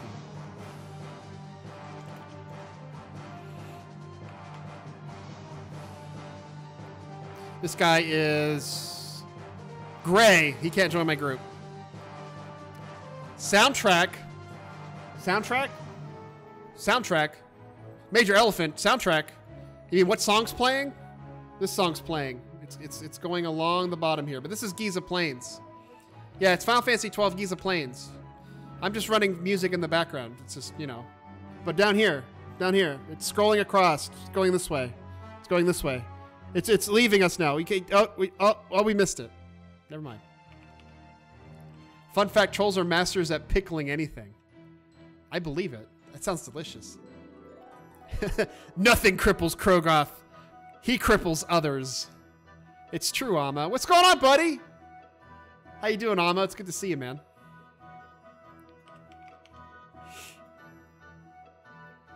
I hurt Krogoth's feelings, Amma. She did. She's trying to recompense with saying he has big arms for hugs. He's got big ham arms. Oh, is it? I have the instruction manual actually from EverQuest. I bought EverQuest like the original. I don't know if I still have it. I'll eventually bring all my games down and stuff. I just had my floors done in my basement, so like I'm gonna start putting stuff in here, like my old games and all that stuff. You won't be able to see it because I have a green screen. But maybe one day I'll do a tour of my basement or something, and you can like see all my nerdified stuff, like all my Shadowrun 2nd edition and 3rd edition books, all my D&D books. Big RPG nerd. This guy, big RPG nerd. This guy's kicking my ass. Why is this? This is unprecedented. 15 SK LFG. Somebody love me. Oh, for those of you wondering, too, that are coming in, I don't actually have a guild either. Mavis is in a guild, but I'm not actually in a guild, so. I saw in your gear list that you use a Naga mouse. Is that like one with the 12 buttons on the side? That's incorrect. I don't have a Naga mouse anymore. I use a Corsair mouse. But yeah, it's one of the ones with it's got the 12 buttons on the side. But I used to have a Naga mouse. But it was the one with the 12 buttons on the side, and I hated it. And I still hate it, but, you know, I'm so used to having 6 buttons now on the side of the mouse to use it. But, yeah, now I use a Corsair mouse. Thanks for pointing that out. Now I'm going to have to fix it. But, yeah, Corsair. Corsair, I use a I get rid of all of my Razer stuff. So let's talk about Razer for a second. Razer is a label. They don't actually make good stuff. And I can confirm this with the Stargazer. Let's talk about the Stargazer. So you'll notice that the camera that I'm using is not a Stargazer. That's because the Stargazer is horrible. It is the worst piece of crap ever as a camera. It has the Intel Sense system in it. That's about it. It is not a good camera. It is a horrible camera. I bought one and didn't use it for like a week, and then I ended up setting it up and tried to use it for like a month, and then it's horrible. It's so bad. That's when I started to looking at Razer gear, and I was just like, you know what? I'm not buying Razer gear anymore. So I switched to Corsair. So I bought a Corsair keyboard and I bought a Corsair mouse, and I have a Corsair mat, and I prefer it much more because it's not as bloated, and they actually work. So yeah, I don't like Razer anymore. And I've been using Razer since the old days of the Boom Slang. You remember the Razer Boom Slang? And it was a ball mouse. And they're saying it's a precision mouse with a ball. It was horrible. I should have took my lesson from that. But yeah, the 12 button is an MMO mouse, I guess. But I use all the keys around my fingers, and then I use maybe 6 buttons on the mouse.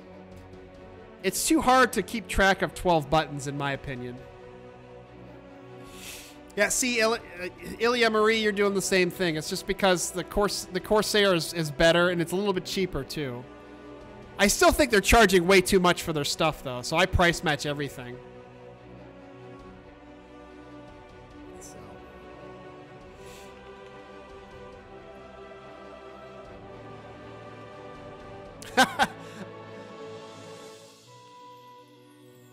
So, Daco, what you're saying is when you got the mouse, your DPS went up. That's kind of funny. But it's not because of the mouse in particular. It's because of the 12 buttons. But yeah, I don't use my left hand on any abilities. I just movement. And I got all 12 buttons. You got all mapped to 12 buttons, yeah. Yeah, see, I still use the number buttons. I was going to get Logitech gear, but it tended to be too expensive.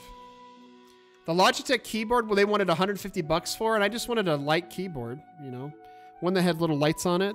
But you know, they wanted like $150 for theirs, and I'm like, no, you can go $150. Fuck yourself.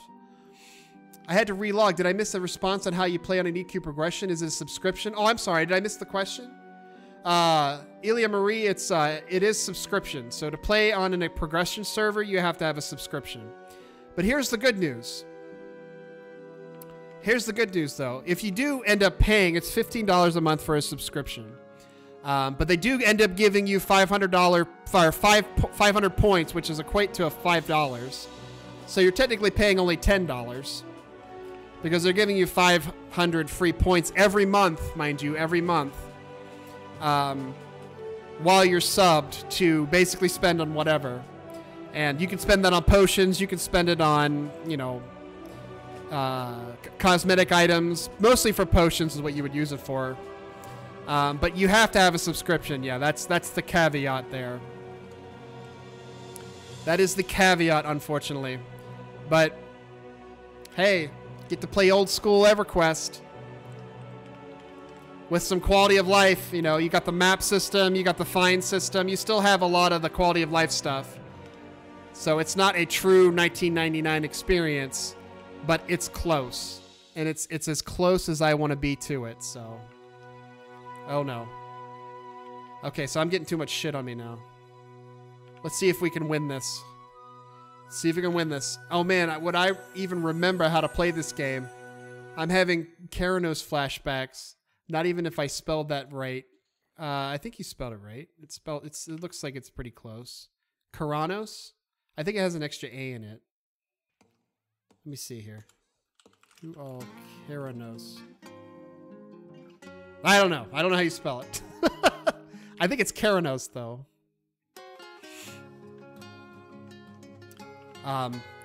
But yeah, I don't think there's a lot of groups. Here's the thing. Okay, so let's talk Everquest and how some of the improved quality of life there is.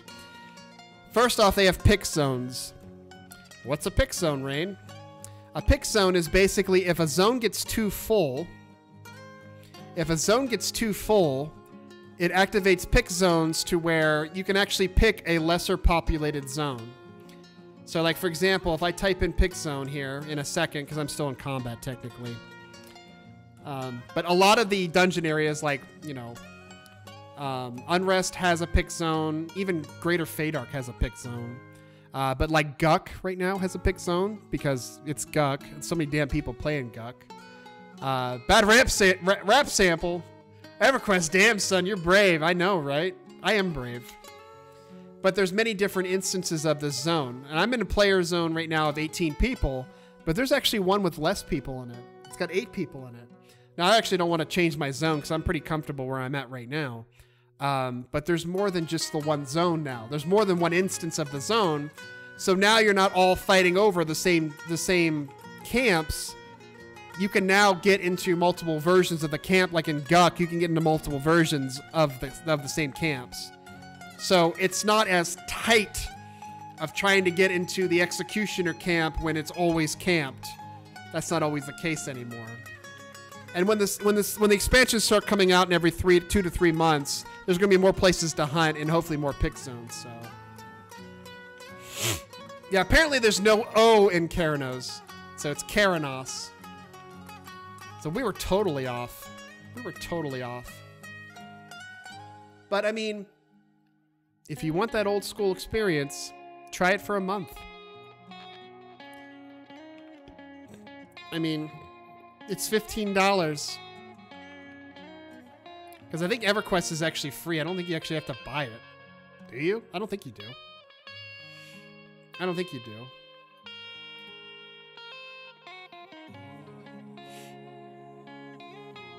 I'm trying to remember if I liked it. Oh, man. Well, I actually did a tutorial. Let me see if I still have it. Let me give you a little taste of... I'm not actually going to play it, but I'm going to give you a link to it. So I did a little bit of a tutorial. And I can't remember which stream it was. I think it was the first one. Yeah, it was this one. So let me get a link. So I did this as my first stream. This was the first stream I did of Everquest before I started actually like going ham. And it gives you a little tutorial on what to do. And you could watch it at your leisure. I mean, it's not very exciting. It's just me streaming and talking the entire time. But it kind of is a get you started, you know?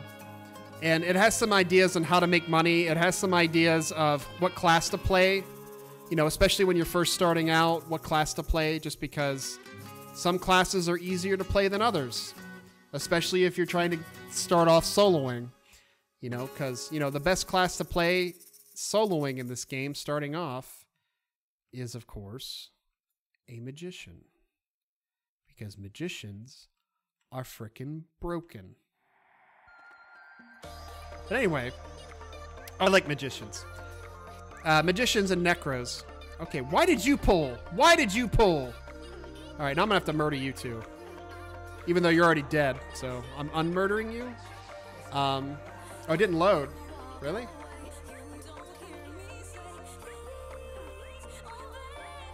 Oh, it's there. It's probably just your bandwidth. Your bandwidth probably can't handle both the stream and that coming up right now. So just watch it later. Enjoy the stream for now, but you can watch that later. Rein talking equal not exciting? Since when? I'm sure. I mean, I like talking. I mean, that's the whole thing about the Everquest stream is like, I'll sit here and talk till I'm blue in the face. Especially about old MMOs, RPGs, everything. I mean, I love them. So, only stream I want is make it rain, make it rain, make it rain. I'm not gonna, I can't really sing it.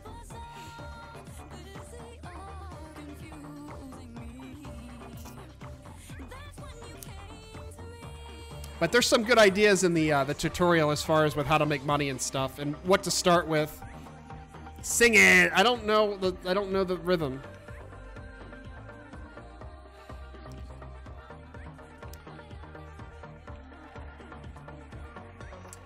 Just on a whim, wanted to check on some EQ. What is the progression thing going on? All right, so Goo, let me fill you in. Coirnav is a new server that was released.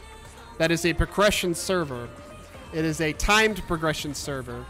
So every 3 months, okay, so there's some rules to it, but every 3 months, if there's a level cap increase, it's every 3 months. If there's no level cap increase, it's only 2 months. But an expansion will release. So right now we are in vanilla. We have no expansions right now. we are sitting at vanilla EverQuest in its current state and incarnation. In June, we're going to have the Coirnav expansion released. So that'll be the first expansion release for this game. Coirnav has no level cap increase, I don't think. No, it has a level 60 cap increase. So in another 3 months, Velios will release. So that's going to be July, August, September. So probably September, October. So Coirnav will release, and then and that time Velios will release in September, October. Velios doesn't have a level cap increase, so you're looking at 2 months. So November, December, you'll see Lucklin, and then go from there. So basically, right now, it requires payment to play. It requires a subscription. It's $15 a month, but they do give you 500 cash points to play with, which is effectively $5. So you're only paying like $10 to play it. And then you have some cash money to actually play around with. And that's it.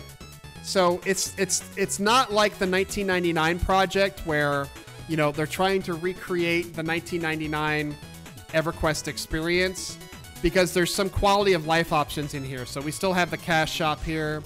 You know, we have the new UI for EverQuest. We have the find feature. We have the map feature. We have the LFG feature. So quality of life is still there, but the content is still 1999 right now. So not bad. It's a fun experience, to say the least. Oh, wow, that's awesome. I may just play it on this. Thank you so much for your response. Absolutely, Goo. Absolutely. I'd say if you remember playing the old EverQuest experience back in '99, I invite you to try it, because you may enjoy it. You may very well enjoy it. So prepping for Coirnav, that figures you said it right after I typed it. Hey, what's up, Drail? Holy shit, man. It's been a minute. How you doing, dude? I have not seen you in forever. No, there's no Mercenaries yet. Mercenaries gets released in a much later expansion. I think that's in Omens of War, actually. But I'd like to have Mercenaries. Mercenaries makes the game a little too easy, though. Makes the game just a little too easy, in my opinion.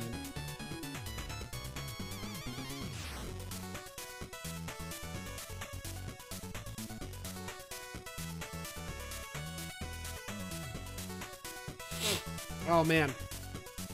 So the weather here in Ohio has been, like, changing and shifting so much.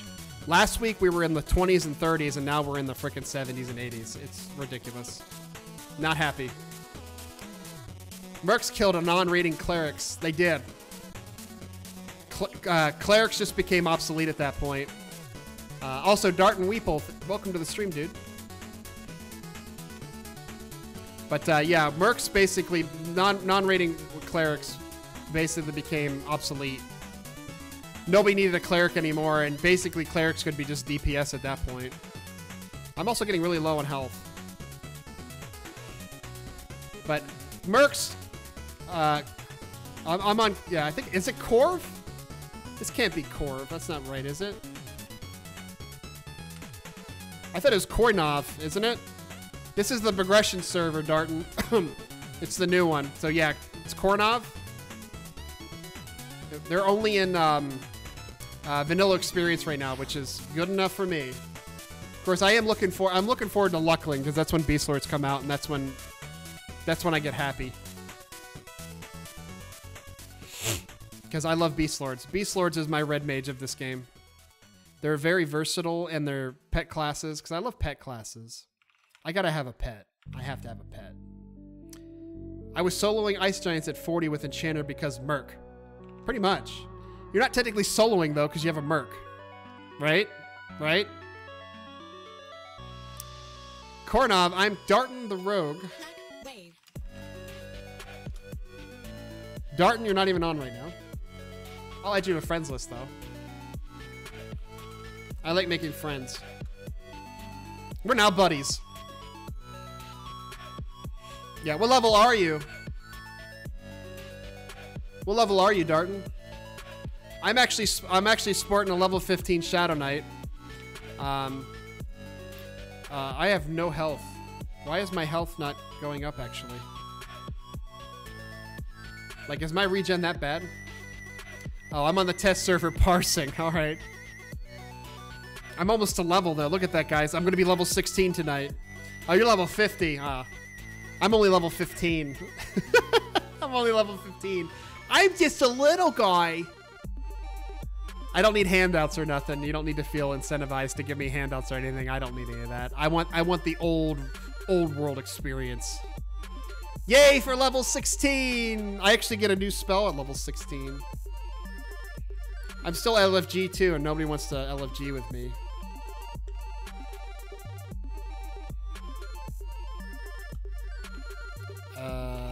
Can I general that too? Oh, I guess not. Okay, I fucked that up. Yay for new spell. One new spell. Old world people help people. Yeah, old world people helped people a lot. Yep. Like, I used to play Darton. When I first played this game, I played a druid. And, like, I was all about buffing people, helping people out, porting people. I mean, it was life, you know. And I loved doing it. It was just a lot of fun as a druid because people loved you. You know, you would help them out and they would just love you. You know, and then eventually they would repay you.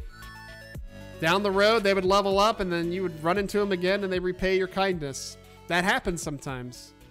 It's all about community. It's all about community, you know? I also taught people how to play druids back in 99. So I taught people how to quad kite and to dual quad kite. I've been playing a rogue in E2 for almost 20 years. Okay, so let me ask you something, Darton. It's a very important question. What is so appealing about rogue? I can't play rogue because it doesn't have mana. I only play classes that have mana. Dual quad kite. Yep. Dual quad kite. I'll tell you that in a minute. Wizards being dumped on and then plane ports required and suddenly they're loved. Pretty much. Yeah, as soon as they had plane ports, port to the plane of fear, they're just like, oh, we need a wizard now. Oh, god damn it, we gotta get a wizard in our party. Oh, Jesus Christ. I should be more nice to wizards. Dual quad kites. So, in the game of Everquest, back in its old prime, you could only have 4 mobs on you at a time that had active aggro on you. So if you got more than 4, what would end up happening is they would bug out and they would run like a completely different direction. Like, you're like, where the fuck is this guy going?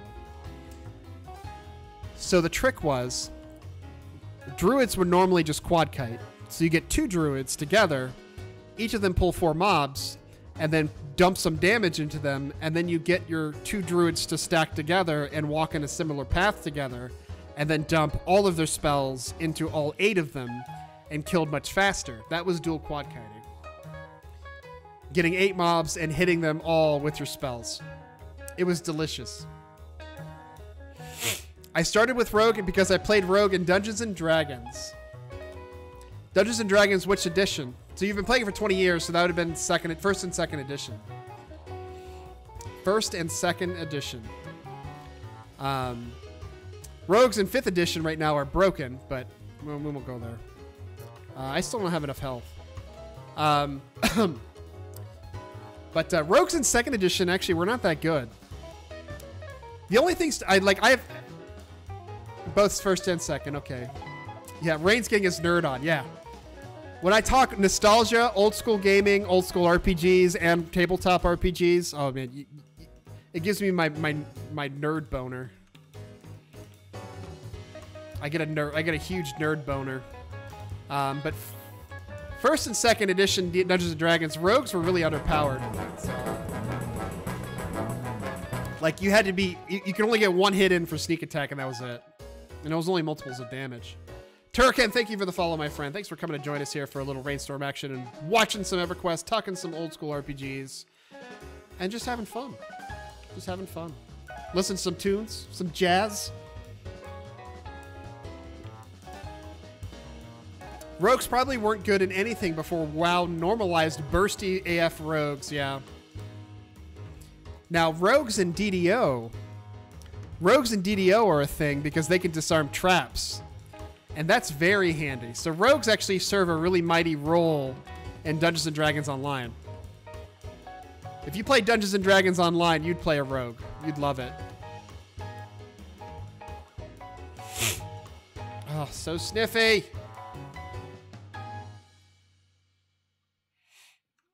I could probably throw some dots on her. I've got tons of mana, actually. Why do I have so much mana? I'll just steal some of your life. It's okay. Your life becomes my life now. Nerd boner, roll your D6 inch for resistance check. Resist penis. Yeah, rogues didn't really become popular until 3rd edition because they got sneak attack. But still, in a party, in Dungeons & Dragons 1st and 2nd edition, you always needed a rogue. But I remember in Redbox, rogues only had D4 hit points. Oh, shit.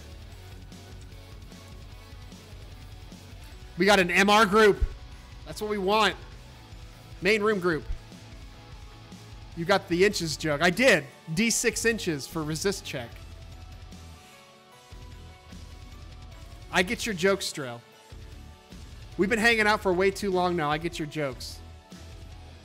All right. We got a full group and everything. They are in pick zone. They're not even in the pick zone yet. Yeah, I've got a main room group. See if I can get past here without him attacking me. Yeah, we can do that. Gonna go peek around to see if the room is open. The room's not even open yet. God damn it. All right, let's see if I can peek. Where's my... That's Numb the Dead. I'm sorry. All right, let's see. I'm going to check. I'm invisible now. I'm invisible. You can't attack me. Fuck you. Wait, what? Okay, no. Never mind.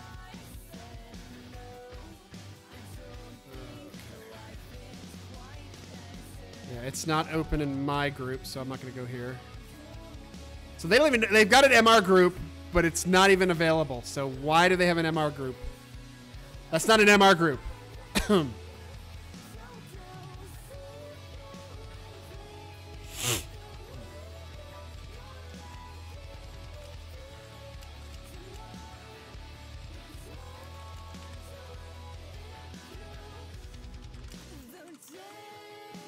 My pick zone, I don't even know. I'm anonymous. I'm gonna turn role playing off because people can't see your level when you're role playing. So they like ask me dumb questions like, "What level are you?" I'm like, "I'm not telling you." That's evasive. But yeah, I was talking about Redbox rogues, and they only have like a D4 hit points. They were actually terrible in Redbox. Like, I don't even know how you survived in Redbox D&D because like the numbers were stacked so heavily against you in Redbox D&D. I don't even understand how people could even play it. Like, I went through the rules and I was just like, holy shit, this game is hard. This is not an easy game. Like, why do people play this game? Honestly. This pick zone, no. Why did you come into this pick zone? This pick zone doesn't have... Oh, Jesus.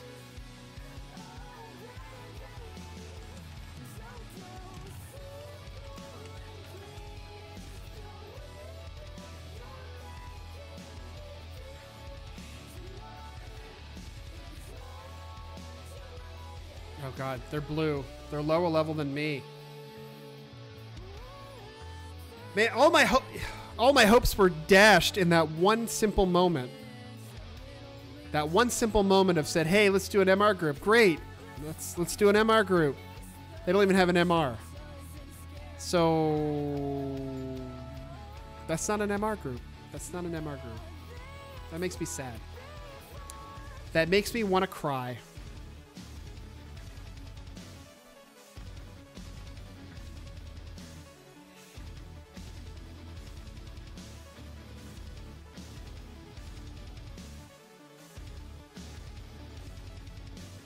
Oh.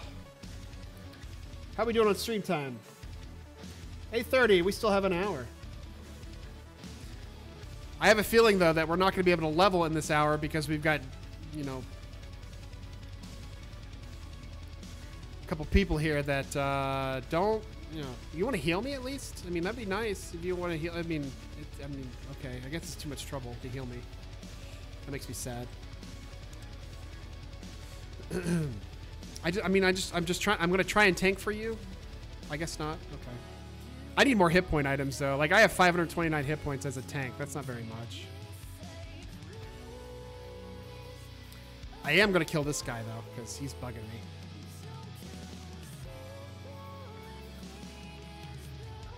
Am I encumbered? Oh, I'm a little bit encumbered too.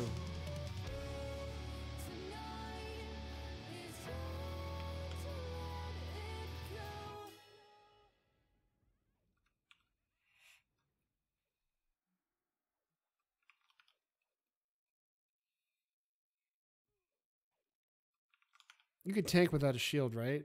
I don't want to tank with a shield. I want to tank with a two-handed. Like, I see all kinds of tanks that have swords and shields, but man, I don't know. I tank with a two-hander. I'm an ogre. I can't be stunned, and I'll slap you in the face with my fist. My big, meaty fist. My fist made of meat. What class is the best for healing and being able to level solo for a while? It's a very good question. There's only 3 healer classes right now. Actually, there's only 3 healer classes total. There's Shaman, there's Druid, and there's Cleric. The best healer in the game is said to be Cleric. One of the better soloers in the game is a Druid. And the Shaman is probably like in between, I guess. Shamans do get pets though, but the Shaman pet's just kind of meh. Other people may disagree, but later levels with a Druid, you can end up kiting. Druids are highly sought after because they are good power levelers. They also get ports, and they also can kite. So, but in my opinion, I find the best soloing character of the healer classes to be Druids. But Druids aren't the best healers. They do get heals, but they're not the best healers. Yeah, so... But, yeah, play a Druid if you want to play one of those 3. If you want to stake your claim in Everquest, though, in the tutorial I basically described staking your claim by making money. And by making money is essentially playing a pet class, and usually a dark elf, because then you can just farm spiders, and you kill the spiders for their silks, and then you sell them to players. Players will pay 1 platinum per spiderling silk. Pick 66. Can I actually put pick zone 66 in there? Okay. Hopefully this will have an MR group that we'll be able to establish. And then we can actually get some real experience. But yeah, of the healer classes though, it's pretty dry. I mean, there's only 3 healer classes. And I don't think there's any, there is no more. Even with the releasing of classes, it's mostly just races at that point. Now, clerics aren't bad to solo if you're soloing a bunch of undead. But clerics are very sought after for... Oh, he aggroed. He got too close. Here, we'll make this easy. I'll kill this guy. Okay.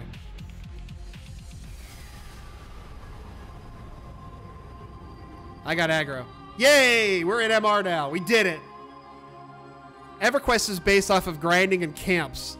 So you pretty much, you don't go through a dungeon and hit the last boss at the end. You basically camp an area and wait for spawns. Who's a pally?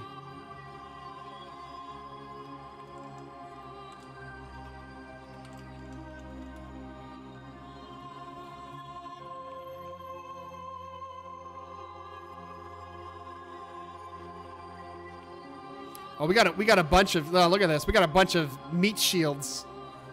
Yay, maybe I won't have to pull either. I get to be lazy. They're treating me like DPS. Okay, I'll take it. Hey, what's up, Roy Cop? How you doing, buddy? Are you on right now? I thought they have you in my friends list.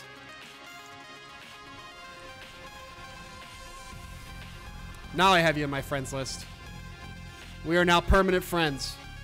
You're not actually on right now, though. I have not established if they're a need or agreed group, so.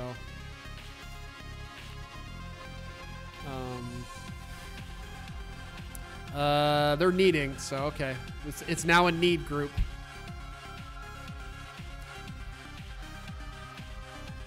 What are we doing? Okay, I guess we're sitting, okay. I'm just gonna stand here, okay. Are you mezzed or are you charmed? She is enthralled. I am not on, okay. I was looking around for a second. It's like, he's on right now? Looks like I'm tanking because I do the most damage. I don't actually want to be tanking, though. Also, we somehow have a halfling warrior. That's pretty bad. We don't need a halfling warrior. I could stop taunting, I guess. That would be a thing. Alrighty. Let's be lazy. I'm just gonna sit and chat with you guys. Alright, Drail. I'll see you later, dude.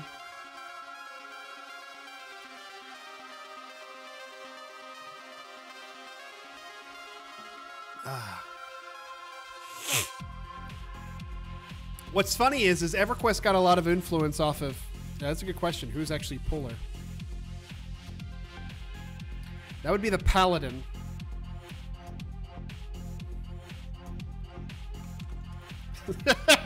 Not it. Not it. That's funny.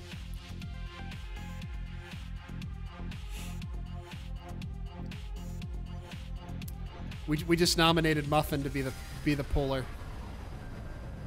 Oh no, he's actually the Polar. I don't want to be the Polar.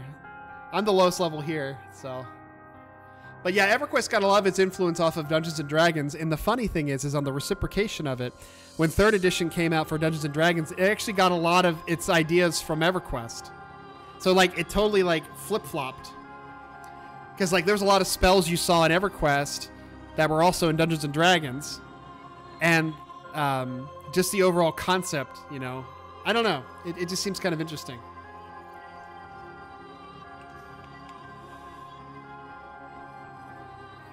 And then they came out with Dungeons and Dragons 4th edition, which tried to give it that whole MMO feel, and tried to give it the I don't want to say the Holy Trinity, but it tried to make it more tactical and make it more like an MMO. And we all saw how that went.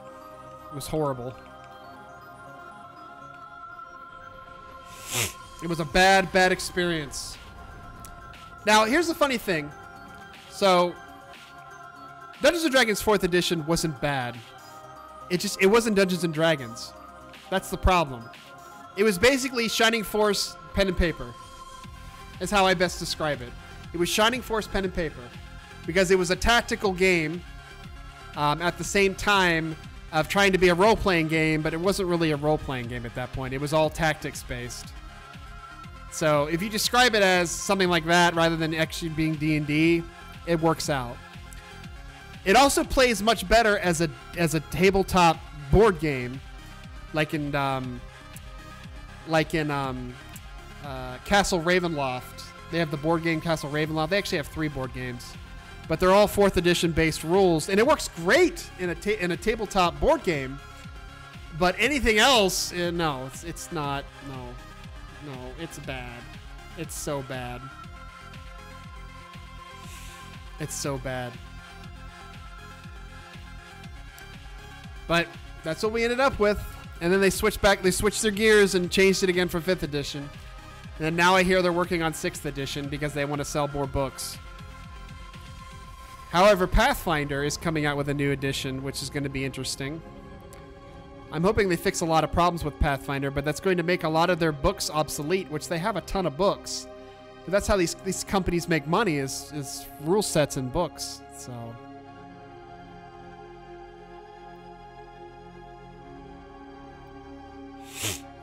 I enjoy 5th. I do too. 5th edition's pretty good. Clerics and Paladins got a big nerf stick, though. Hey, what's up, Zerjon? Welcome to the stream, buddy. But 5th edition did a lot of nerfing. So, like, rogues are way overpowered. Rogues are too powerful in 5th edition. And clerics and paladins are way underpowered, in my opinion, because only being able to cast one spell for concentration for a buff is too little. They need to have, like, concentration slots or something where you can have more spells. That you can concentrate at the same time. Kind of like in Shadowrun. So in Shadowrun, it had that concentration concept, but you can at least memorize. You can actually have more spells in concentration than just one. It's just that it increased your target numbers more. So maybe a concept like that, maybe. But I noticed in 5th edition that they don't want to make it too complicated. So like a lot of concepts between like target numbers and stuff, you know, instead of just adding or reducing target numbers, they just said give them advantage or disadvantage. So roll 2d20 and take the 2 highest or take the 2 lowest. And it's just like, okay, well, that's an easy kind of fix-all. But, you know, it almost seems like, though, they want to keep it really basic to make it accessible. And I dinged. Hey, my harm touch is level 4. My ham touch is level 4 now. Oh, buddy. Zerjon, thank you for the follow, my friend. Thanks for coming to join us here, talk a little D&D action with us as we play old school MMOs. Because that's what that's what we're about here. We're about a little bit of a nostalgia here. I now have Grimoire. I can cast this. So I'm not pulling. I don't need that. But I'm glad you enjoy D&D as much as I do. I've been playing since Redbox, so I was 6 years old.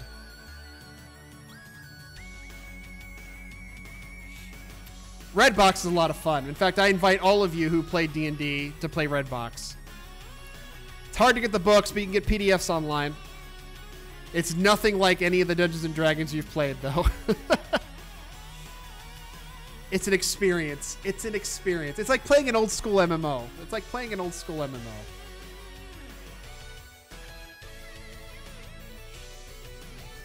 I actually have all of the books except for the Redbox. No, not movie retail. Not movie rental. Redbox D&D. Redbox D&D. It's basic D&D. Hold on, let me look.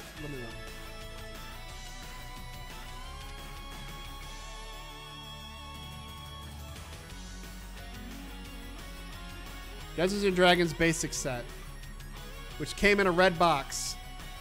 The 83 revision. That's the one I played. It was so much fun. Especially when you're like 6 years old and like this is a new concept to you. I mean, it was so much fun. It was such an amazing experience. This was before video games. This was before the Nintendo came out. This is the time, you know. This is the time where you had to use your imagination and build worlds and just have fun. You know, use that imagination.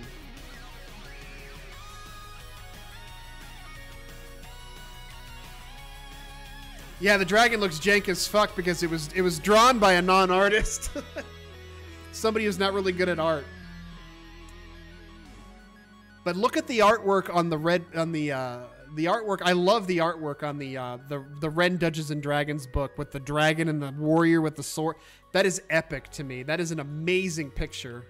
That is Dungeons and Dragons encapsulated into a book cover. It's so delicious.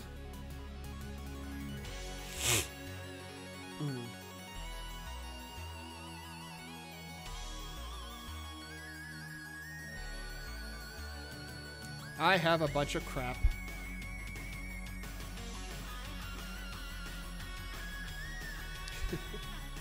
That dragon done does drugs.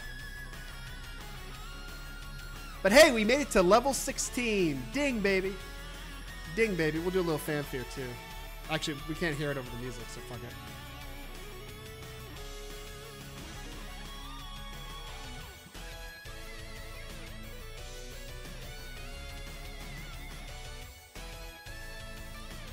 Little DuckTales in here.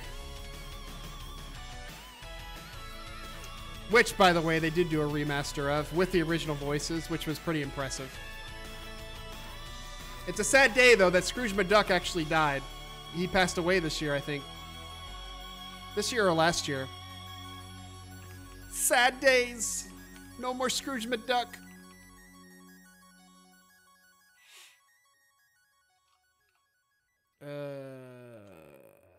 I should be getting skill right now.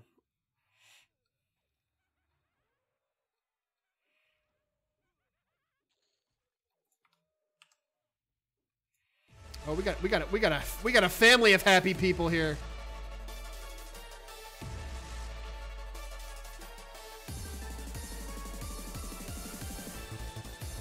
I miss Breeze though. Breeze is a level 14 spell, mana regenerating spell. I miss it. I really do miss it. It's level 14. It gives you mana regen. They don't have it until you get Kunark. Yeah, we get some chain pulls. This isn't Final Fantasy 14 though, or 11. That's the one thing I do love about 11 is you kill something in succession, you get bonus experience. What a concept. Efficient groups get bonus experience. How about that? This game, not so much. You only get bonus experience if you're in a party. Also, this paladin is doing fuck all right now. He's probably rooted. No, he's doing fuck all. I don't know what he's doing. His name is Legend. Do you think he's truly a legend? Or is he a lazy son of a bitch? There he goes. There you go, buddy. Muffin Man is getting his ass reamed right now. Yeah, that motherfucking paladin's taking my lazy job here. Stop being lazy. I'm the lazy son of a bitch here. Hey, I'm incoming. Incoming Krogon. Oh, buddy. Oh, buddy. Carcano Solar with the host. What's going on, Sam? How you doing, buddy? How's your day going? Carcano Solar is actually another Together to the Top streamer. He streams a lot of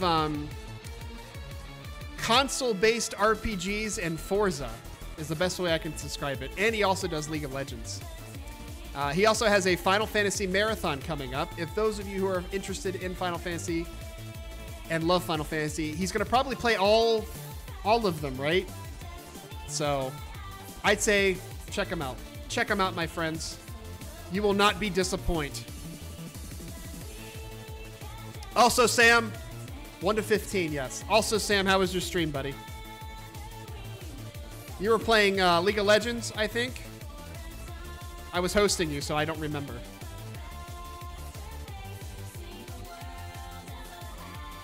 But yeah, 1 to 15. 1 to 15. Good stuff. Not bad. I pulled like 9 games and down 8 of them. Won 8 of them. Okay, so just words. Got back into Gold Fort. Nice job, dude. Nice job, League of Legends, dude. I personally do not like MOBAs. But those of you who do, Sam plays MOBAs. Well, he plays League of Legends anyway. But yeah, I could never get into MOBAs. And I was around when World of Warcraft, or no. Warcraft 3 did Guardian of the Ancients, and I didn't even like that. So,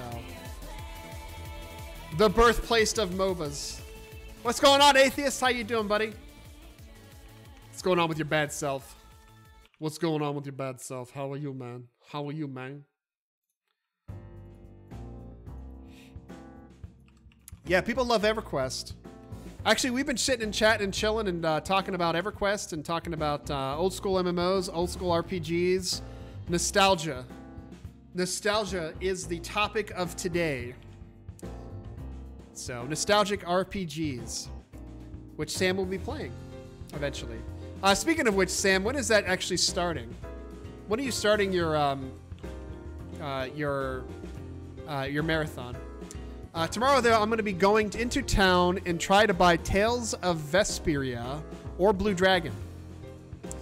I have not heard of either of those games.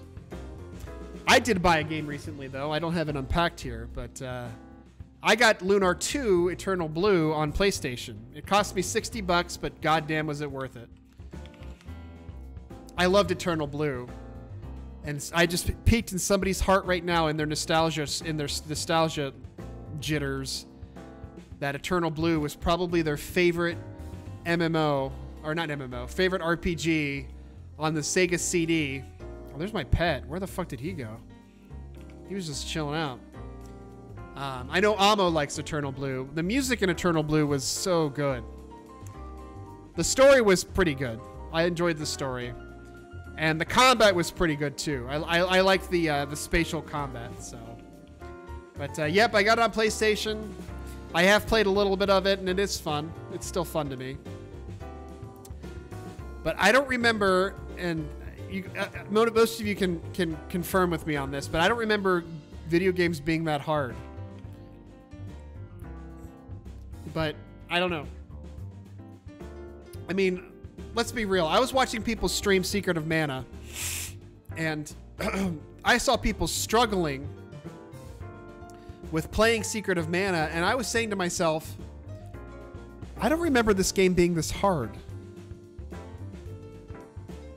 I haven't gone back to play Secret of Mana lately. I did play the remaster. I did stream the remastered. That came out on PlayStation and on Steam. I unfortunately can't recommend it because it crashes, which makes me sad.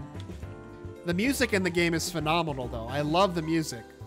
The music for Secret of Mana, a lot of people are like, the music was stupid. I'm like, no, the music was amazing. Secret of Mana, like the original SNES cart? Yes, you need to get the original SNES cart. You can do okay, so you can play the remastered. Wait till it goes down in price, though. Wait till it's on a Steam sale. Because it crashes. It autosaves, though, but it crashes. It crashes. And I heard it crashes on console. Like, that's unheard of. How does the game crash on console? I mean, I don't understand how that's even possible. So, but Secret of Mana, yes. Sam, if you've not played Secret of Mana, you need to play it. It is a must-play game. I need to play Terranigma. That was a game I never got a chance to play that I would love to play. Because the music, the music in Terranigma. Oh my god, the quintet, that's a quintet series, isn't it? The music, oh my god. I was captivated by the music in that series. It was so good. Oh, it's just so good. It was so delicious. Makes me so happy. Yeah, Terranigma. Oh my god. Was that actually released in the States? Because I don't think there's actually a States version, I think there's only a PAL version of it. Yes! Alright, hold on. Bad rap sample, we have to listen to it. Because it is so good. It is so good. I'm auto tanking right now, so we'll just let it happen. So the Underworld theme in Terranigma. Not Terraria, you stupid. There we go. Yeah, that's 15 minutes. I don't think we want to listen to it for 15 minutes, do we? Do we want to listen to it for 15? This one's an hour. That's an Underworld. That's an Underworld cover too. 15 minutes. Okay, so 15 minutes. I don't think I can recommend. I don't think I can. Let me try. Let me song request my own shit here. Let me try. Oh, it's over 15 minutes. Yeah,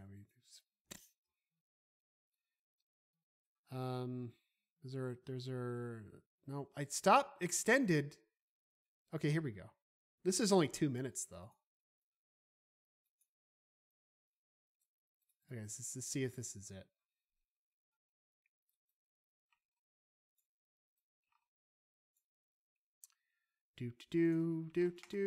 Terranigma.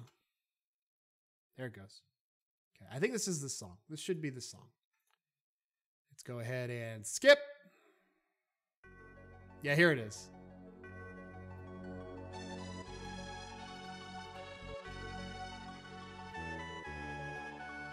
That's Terranigma. That's a SNES game.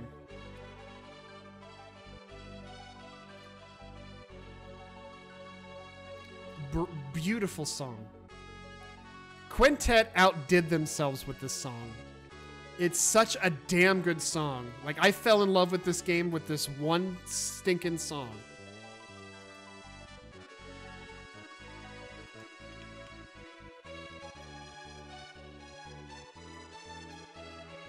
Yeah.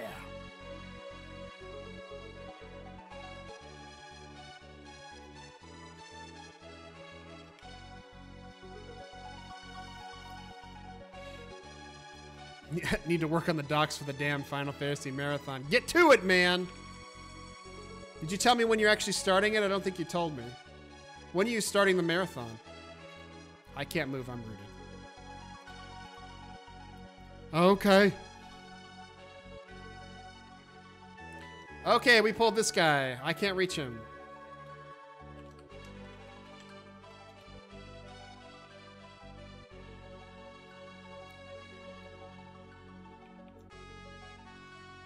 She's gonna die. She's definitely gonna die. Well, she's dead. So long, nice knowing you. We have higher levels this time, though. We took this guy on before, and he, like, kicked our asses.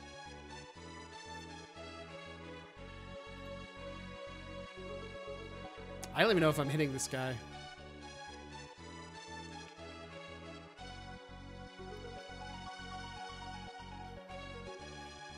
This guy's super tough. I don't even know why we pulled him.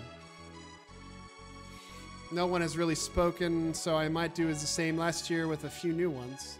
Nah, I didn't say when it's going to start. Oh, you don't know yet then.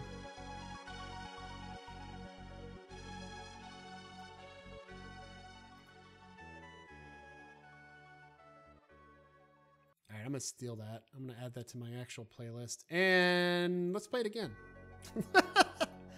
It was only 4 minutes, so, or 2 minutes, so let's at least listen to it twice. Ah, Quintet, you outdid yourselves. I must say, you outdid yourselves. Our healer's running out of mana, though. I'm afraid to ham touch him, because if I ham touch him, it might get resisted. I'm gonna, fuck it, ham touch. All right, he's been ham touched. And he took it. He took all of that ham. How much damage did I do with my ham touch? 257 damage. Take that ham! And he's dead.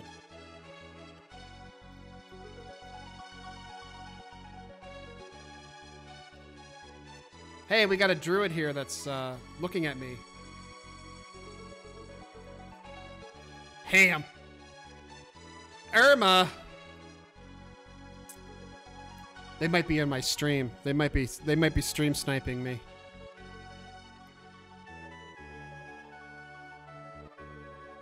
I'm looking at you. See, I knew somebody was stream sniping me. What's going on, Ultra? How you doing, buddy? Sneaking in on my stream here. Sneaking up on me. 38 druid. Oh, nice. That's a power leveling druid. My druid's only level 10. How are you doing, Ultra? How are you enjoying? Tell me, how are you enjoying Coirnav? Are you enjoying Coirnav?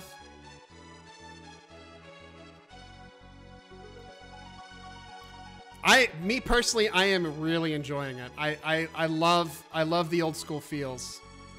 I really love the old school feels. I'm really waiting for Kunark to come out, though, because that's what I really remember. Yeah, playing casually. Yeah, playing casually. Yeah, play some alts. Play some alts. I mean, really, I'm waiting for Beastlord to come out, but that's going to be a year from now. But, I mean, December. But Beastlord is where I get all my jollies from. Oh, I got to turn this down. Beastlord is where I get all my jollies from, so. But Druid is a good choice. It's a good first choice. Because, you know, you get that power leveling character and you just do it all up. Gonna love it. So, fun times, though. Fun times. Did you run off already? No, you're still sitting there. Still sitting there hanging out. But yeah, I don't know. I mean, I don't really do raids or anything like that. So, I mean, I'm pretty much going to be flying casually as well. But I've got like several different characters. So I've got Krogoth. He's my primary tank. You know, he's level 16 now. Happy birthday. Happy birthday, Krogoth. You hit your 16. Your sweet 16. You got 4 more levels to get a new proc weapon. But I also have a 19 Necro. That's Mavis. She's my Necro. And I also have a level 10 Druid, which I play on the weekends. Stream sniping! Oh, that must be... Oh, yeah, look at that.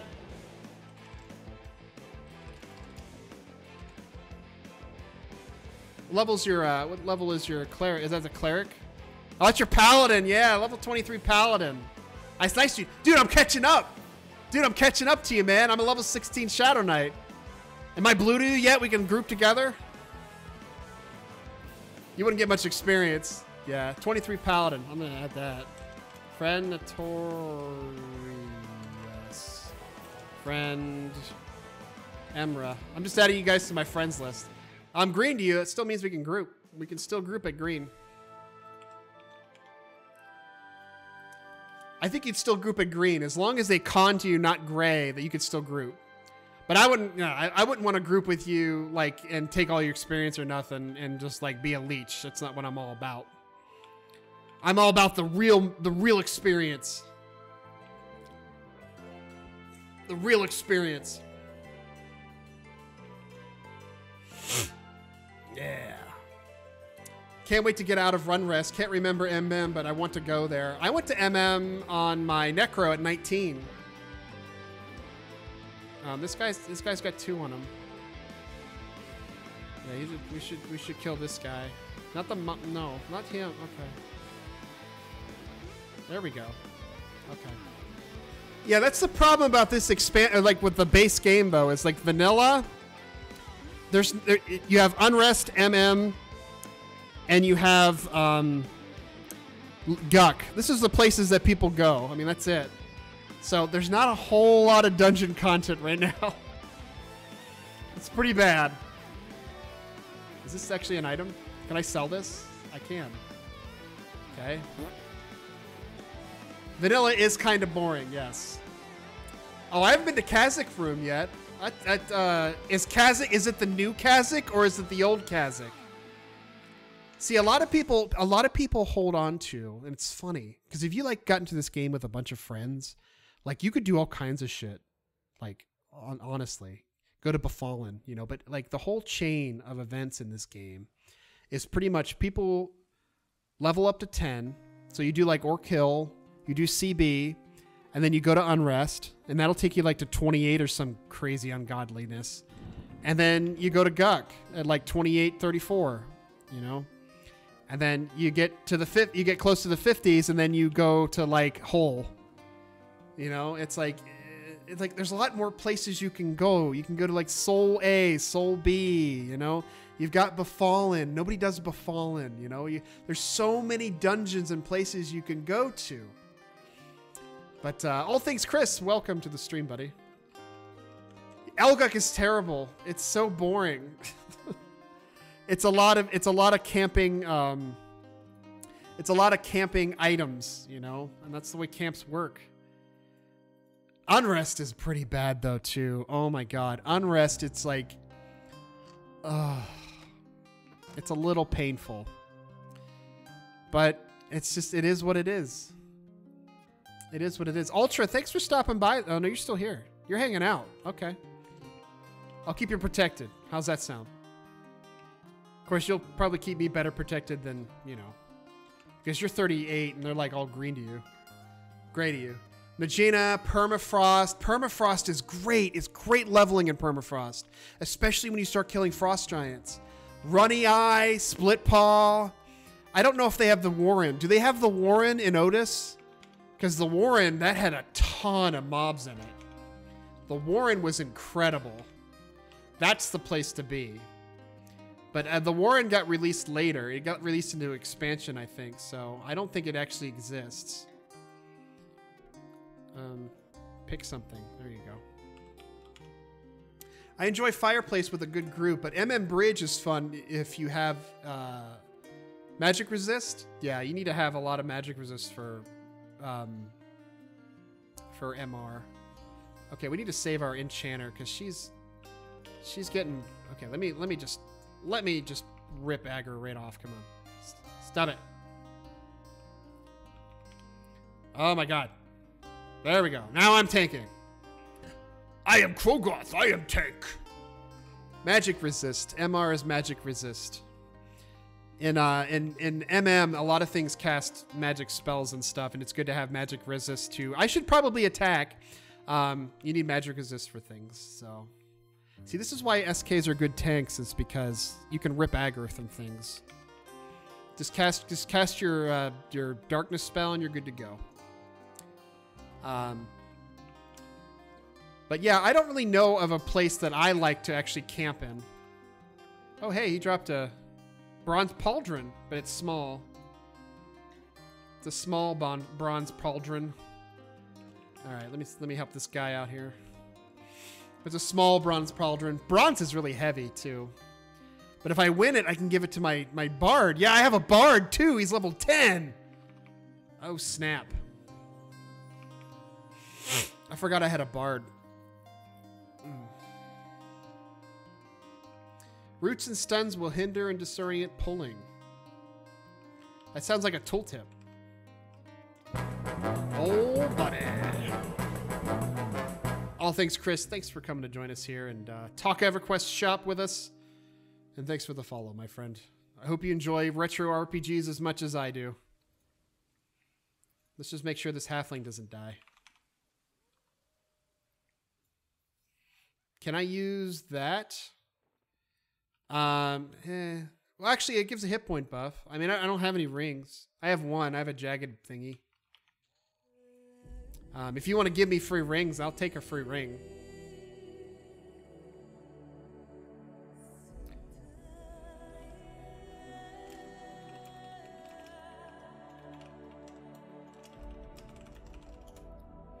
Oh, she's going to give me the ring. Thanks, Ultra. Thanks for the free ring. Gives me more hit points. I don't feel as gimpy.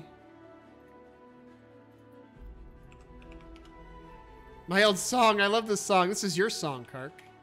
Haha, I also have a level 10 bard. That was my first one. That was my first one, too, in this server. I currently play... The song's down here. Sam, the song's down here. I just didn't want to do it... just didn't want to do so much with the songs and the pulling. That's when I got lazy. Dude, I got lazy, too. But as a tank, though, you have to pull. The best thing to play to be lazy with, deck one, is be a pet class. Be either a necro or a mage. You could be super lazy. You don't have to do anything. You just sit there. No, pull this guy. No, what the fuck? Wait, who's main assist? Am I main assist? I'm not main assist, am I? Sorry. All right, let's make sure. Yeah. Wizard, you blow your mana pull and sit forever, pretty much. What's going on, Granlund? How you doing, man? I was looking for you when I first came on. I'm catching up, dude. I'm level 16. Level 16 SK. I'm a tank. Tank with a two-hander. I just need better hit point items. I don't mind paladin pulling. Mage is my favorite. Yeah, mage is a lot of fun. Mage is a lot of fun. You can't go wrong with mage. Mage early leveling is amazing, too. Yep, you got your 18 rogue. We can group now. We can be buddies. We can be super buddies. We can take hugs and walks and streams. 18 rogue. I think I have you in my friends list, too. Yeah, he rogue. You're not on right now, though. You're not on right now. Hey, look, we got a bubble of experience.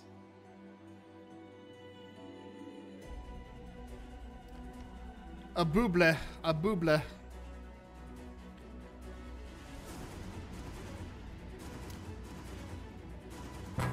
Oh, buddy.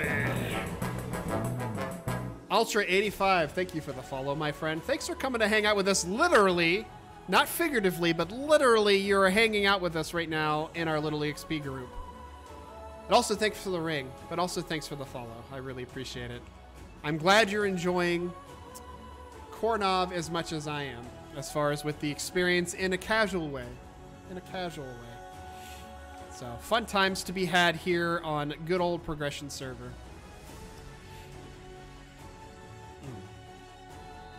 As I take my seat and let the halfling do all my jobs. Oh, and my spell's wearing off.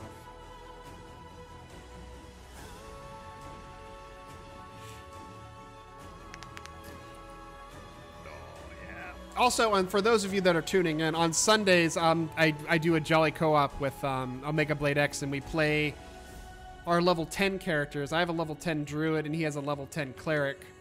And we're going to be doing Unrest, hopefully, this Sunday. So, for those of you that have level 10 characters, you don't really need a tank at that time. We can pretty much group together, have fun, and kill stuff.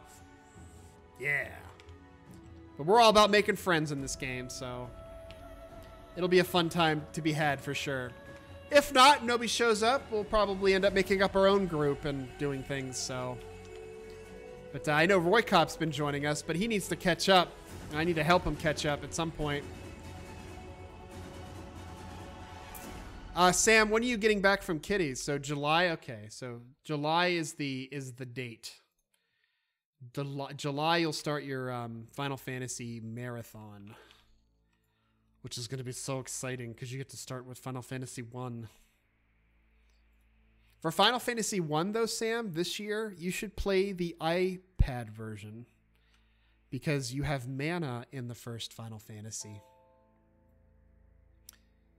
Normally, you just have spell slots, but in Final Fantasy on the iPad version, you have mana, which is kind of interesting. It's an interesting take on the game, but it makes it much easier. And if you want an easy game to play, there you go. Because I don't know what version you actually played, so. You probably played... What up, nerds? What's up, Barry Toe? How you doing, buddy? Welcome to the stream. Welcome to the stream. Welcome to Little Rainstorm. Playing some Everquest. Everquest. On the Coirnav server. So it's Progression server, no expansions. Gotta pay money. Gotta pay to play. But I'm gonna put a darkness on him just in case. I don't want him to get on the thingy. But welcome to stream. We've been talking old school MMOs, RPGs, reminiscing, hanging out in actual stream here. I think Ultra left though. No, Ultra's still here. I actually have some stream snipers here that are just kind of hanging out. My foot's also asleep. This is going to be nice and prickly. But come, contribute to the conversation. Hopefully you like Everquest too. I mean, it's Everquest. Surely you have stories of Everquest. I remember when I was playing my druid. Wake up, foot, bad foot. Oh, it's prickly. Oh, jeez, guys, it's prickly. Oh, it hurts so much. Oh, it's got that weight. It's got like that sandbag weight going on. Oh, it feels so prickly. Oh, it doesn't feel right. Oh, jeez. All right. Oh man, that was that's a horrible experience. I was sitting cross-legged there for the longest time too. All right.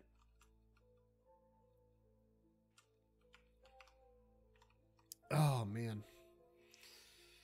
Oh, I'll tell you what though, in this day and age, it's good to be a nerd. It's good to be a smarty, a geek. You know, because you've got like Dungeons and Dragons has taken such a resurgence now, because I remember back in the day when only geeks and nerds and pencil pushers played Dungeons and Dragons, and now they're trying to make it like a thing to where now only cool kids play it or something. I don't know.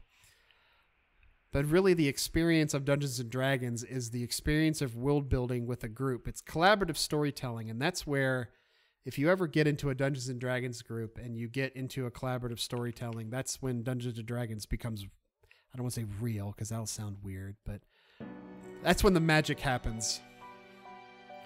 That's when the purpose of Dungeons & Dragons unfolds. But Dungeons & Dragons is real to me. Okay, buddy. Oh, buddy. Barry Toe, thank you for the wonderful follow. Thanks for coming to join us here for a little Rainstorm action. And hang out and chat. And reminisce in the nostalgia that is of RPGs. Is this actually sell? No, it's no. I don't want that. Hey, look, ring mail. I'll take that. Somebody needs to roll on loot, damn it. But thank you for the follow. Thank you, thank you. Much appreciated. Welcome, fellow nerd, at Barry Toe. I like the name Barry Toe because it's like burrito, but it's Barry Toe. It's like it's forcing me to pronounce it in such a way. I just want to go to Chipotle and get me a Barry Toe. Oh man, that sounds good. I'm gonna make myself hungry now. Oh jeez, get yourself a burrito. I do not want to taunt this guy though. Fuck this guy. The only thing I've noticed about Shadow Knights is the progression in spells is a little slow. I noticed in Kunark, I think it's Kunark or Lucklin, their pets actually start to become really useful in the 50s. It might be Kunark, actually. Because their pets, for the most part, throughout levels are gray. So, gray means they're, like, really low level. So they act at two purposes. One, speed bump. And two, they're like a movable dot. They don't have to recast. You just throw them on things. Just like, I got this guy over here. I'll throw him on you. Now you've got the dot. And then they're like, that guy died. I just put him on somebody else. Oops, I taunted him. How did I taunt him? I only hit the taunt button once. I must be doing a lot of damage, or I'm just that awesome. Yeah, cheer, baby. Urgh. Yeah, Krogoth. Do another cheer for the stream. Yeah, look at you. You're so happy. Just that awesome. Yeah, I just hit one button and I instantly have aggro. Maybe my taunt skill is actually getting up there now where it's actually becoming, I don't know, useful? I don't know. For those of you just tuning in, though, we are playing Everquest on the Coirnav server, which is a progression server that has no expansions released right now. It is pay to play. However, it tries to recapture the original Everquest experience and what it was released in 1999 with some quality of life features. We are currently in Unrest right now in the main room group. For those of you that do remember main room, also known as MR, this is a level, I'm going to say level 15 to level 20 group. So I am playing Krogoth, the ogre Shadow Knight, who is beefy and delicious. How is Soleil? I've been grouping there with the 20 mage. I haven't been there yet, actually. I would like to try out Soleil. That sounds like a lot of fun, actually. I've never pulled Soleil, though, so I could probably pull Unrest if I wanted to. But I am not the best of pullers, not at least till level 30 when I get Feigned Death. Then I can pretend I'm dead if I do a really bad pull, and I won't feel so bad, and then I won't train the group. Hey, look, there's another person. I'm gonna wave at him. Hi. Are you a replacement? Are you here for somebody from my stream? Are you stream sniping me? I think they're here as a replacement. They might be here as a replacement. Oh, there's a ghoul in camp. We got ourselves a ghoul in camp. He is a little doofenshmirtz. They said 17 to 22 level-wise. There's a lot of goblins in there, though. He's rooted. Okay. I'm now rooted, so I'm not going anywhere.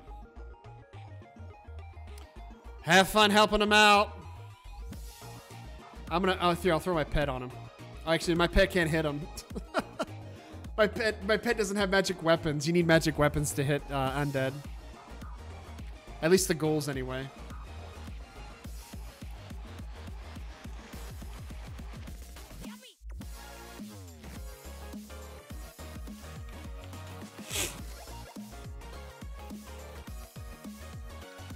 What level is Najena?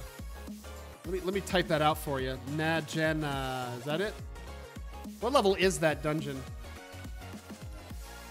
I think it starts at level 8. I think it's like Befallen. It's a dungeon that starts really early in levels, and like it ramps up to like the 20s. Like I don't understand why, but I don't know what level dungeon that is.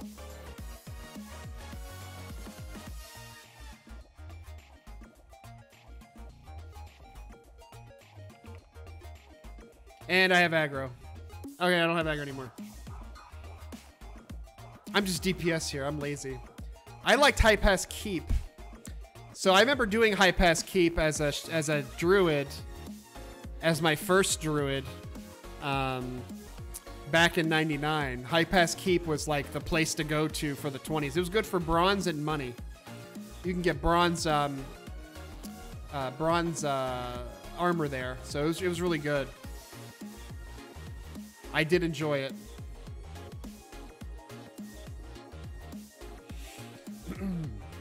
But High Pass Keep was very overcamped, and like you would have 3 groups in there, and those 3 groups, High Pass Keep. I thought it was a puff pass. No, High Pass Keep is a dungeon. But High Pass Keep was a dungeon you could go to. That it actually wasn't a dungeon; it was actually a zone, which had guards and stuff.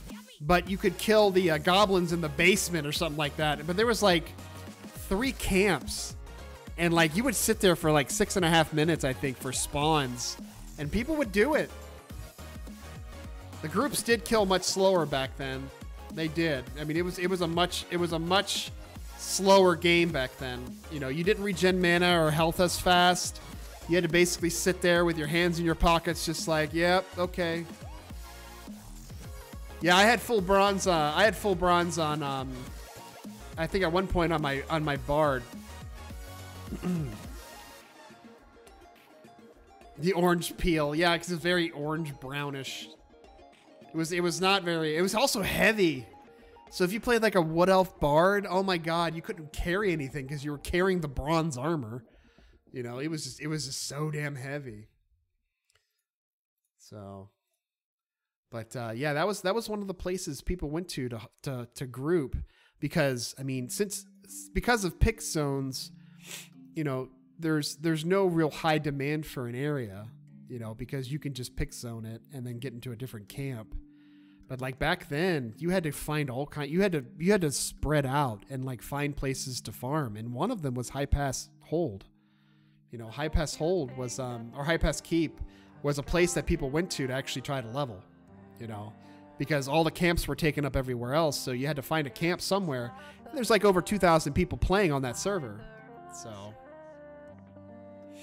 I really hope Pantheon can bring back some of the magic back. So can you be more specific there, Ultra? What do you mean the magic back? You mean the magic of working hard to level? Because, I mean, I'm only level 16, and I've been playing this character now for 21 hours. That's average of 1 hour, one level an hour, give or take.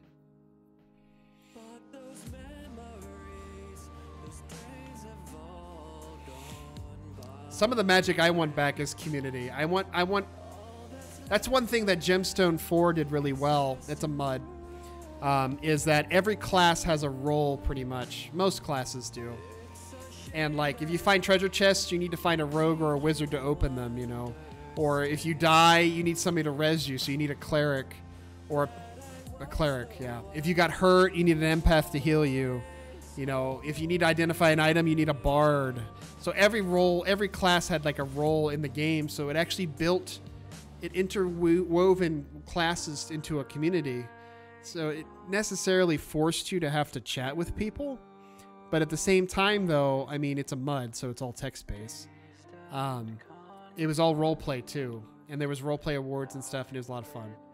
But the whole building of community with that intermeshing of the classes and needing other people to actually do things, and not like just going out and hunting, but like doing things like, you know, opening boxes and getting reses and heals and stuff, or even getting buffs. You know, you can get wizards to buff you, or clerics, I think. But yeah, having that intermesh of needing other people for jobs or duties helps build community. And that's how you would really establish it in an MMO, is building that community based off of needing those other people. And if you don't do that in your game structure, and people don't need other people for no reason, you're building a single player MMO. I mean, it's quite simple. You need to build a game based off of needing other people to do things.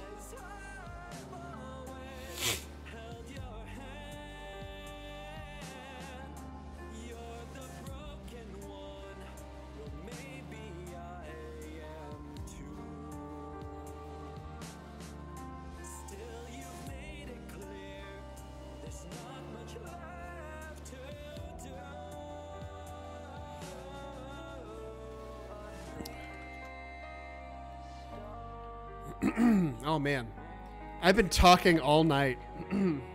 Like my throat, I'm starting to feel like tomorrow I'm gonna go to work and be like, "Hey guys, what's going on?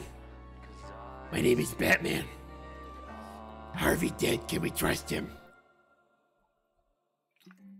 Like my throat is gonna be super raw. Super raw. So we're gonna do a little bit more pulling here, but 9:30 is usually my cutoff time. But I want to pass on the Together to the Top streaming onto one of our new community members, who is playing Final Fantasy XIV right now. So we're going to be switching out of the retro and moving back into New Age, as it were, and be enjoying some of her streams. She's a new streamer, so I really would like your help in welcoming her to streaming. And also, for those of you that are interested in Final Fantasy XIV and the Final Fantasy XIV community, she is a part of Together to the Top. So I don't know if she's on the same server as everyone else, but she might be. I'm not sure. Yeah, we're gonna raid here in just a minute here. So, and we're gonna show her some some Twitch stream love, and Together to the Top. So. But Bayawak? What is Together to the Top, by the way? Together to the Top is a community. It's a community of streamers helping streamers. So if you happen to stream, come join us in Together to the Top. We have a community site there. And Faros is the leader of our community for Together to the Top, even though it's more of a communal kind of thing. And it's really just about building that community, you know? And I'm a part of that Together to the Top streaming, and it's the only community that I'm really a part of now, that I really took the banner for, because I'm all about streamers helping other streamers. So, yeah, so we're going to end things here because it's already 9:30, and I'm going to go ahead and pass things on to her. And it's Mizawix. And she's relatively new to Final Fantasy, so she's going to need our help. So those of you that are experienced with Final Fantasy, I invite you to come with me. And we're going to give her a wonderful raid, and show and welcome her into the streaming community and to Together to the Top. So, my friends, it has been fun. We will be doing this again on Thursday at 6:30 p.m. Eastern Time. We'll be playing some more Everquest. But until then, my friends, thanks for coming to stop by and hang out and have fun.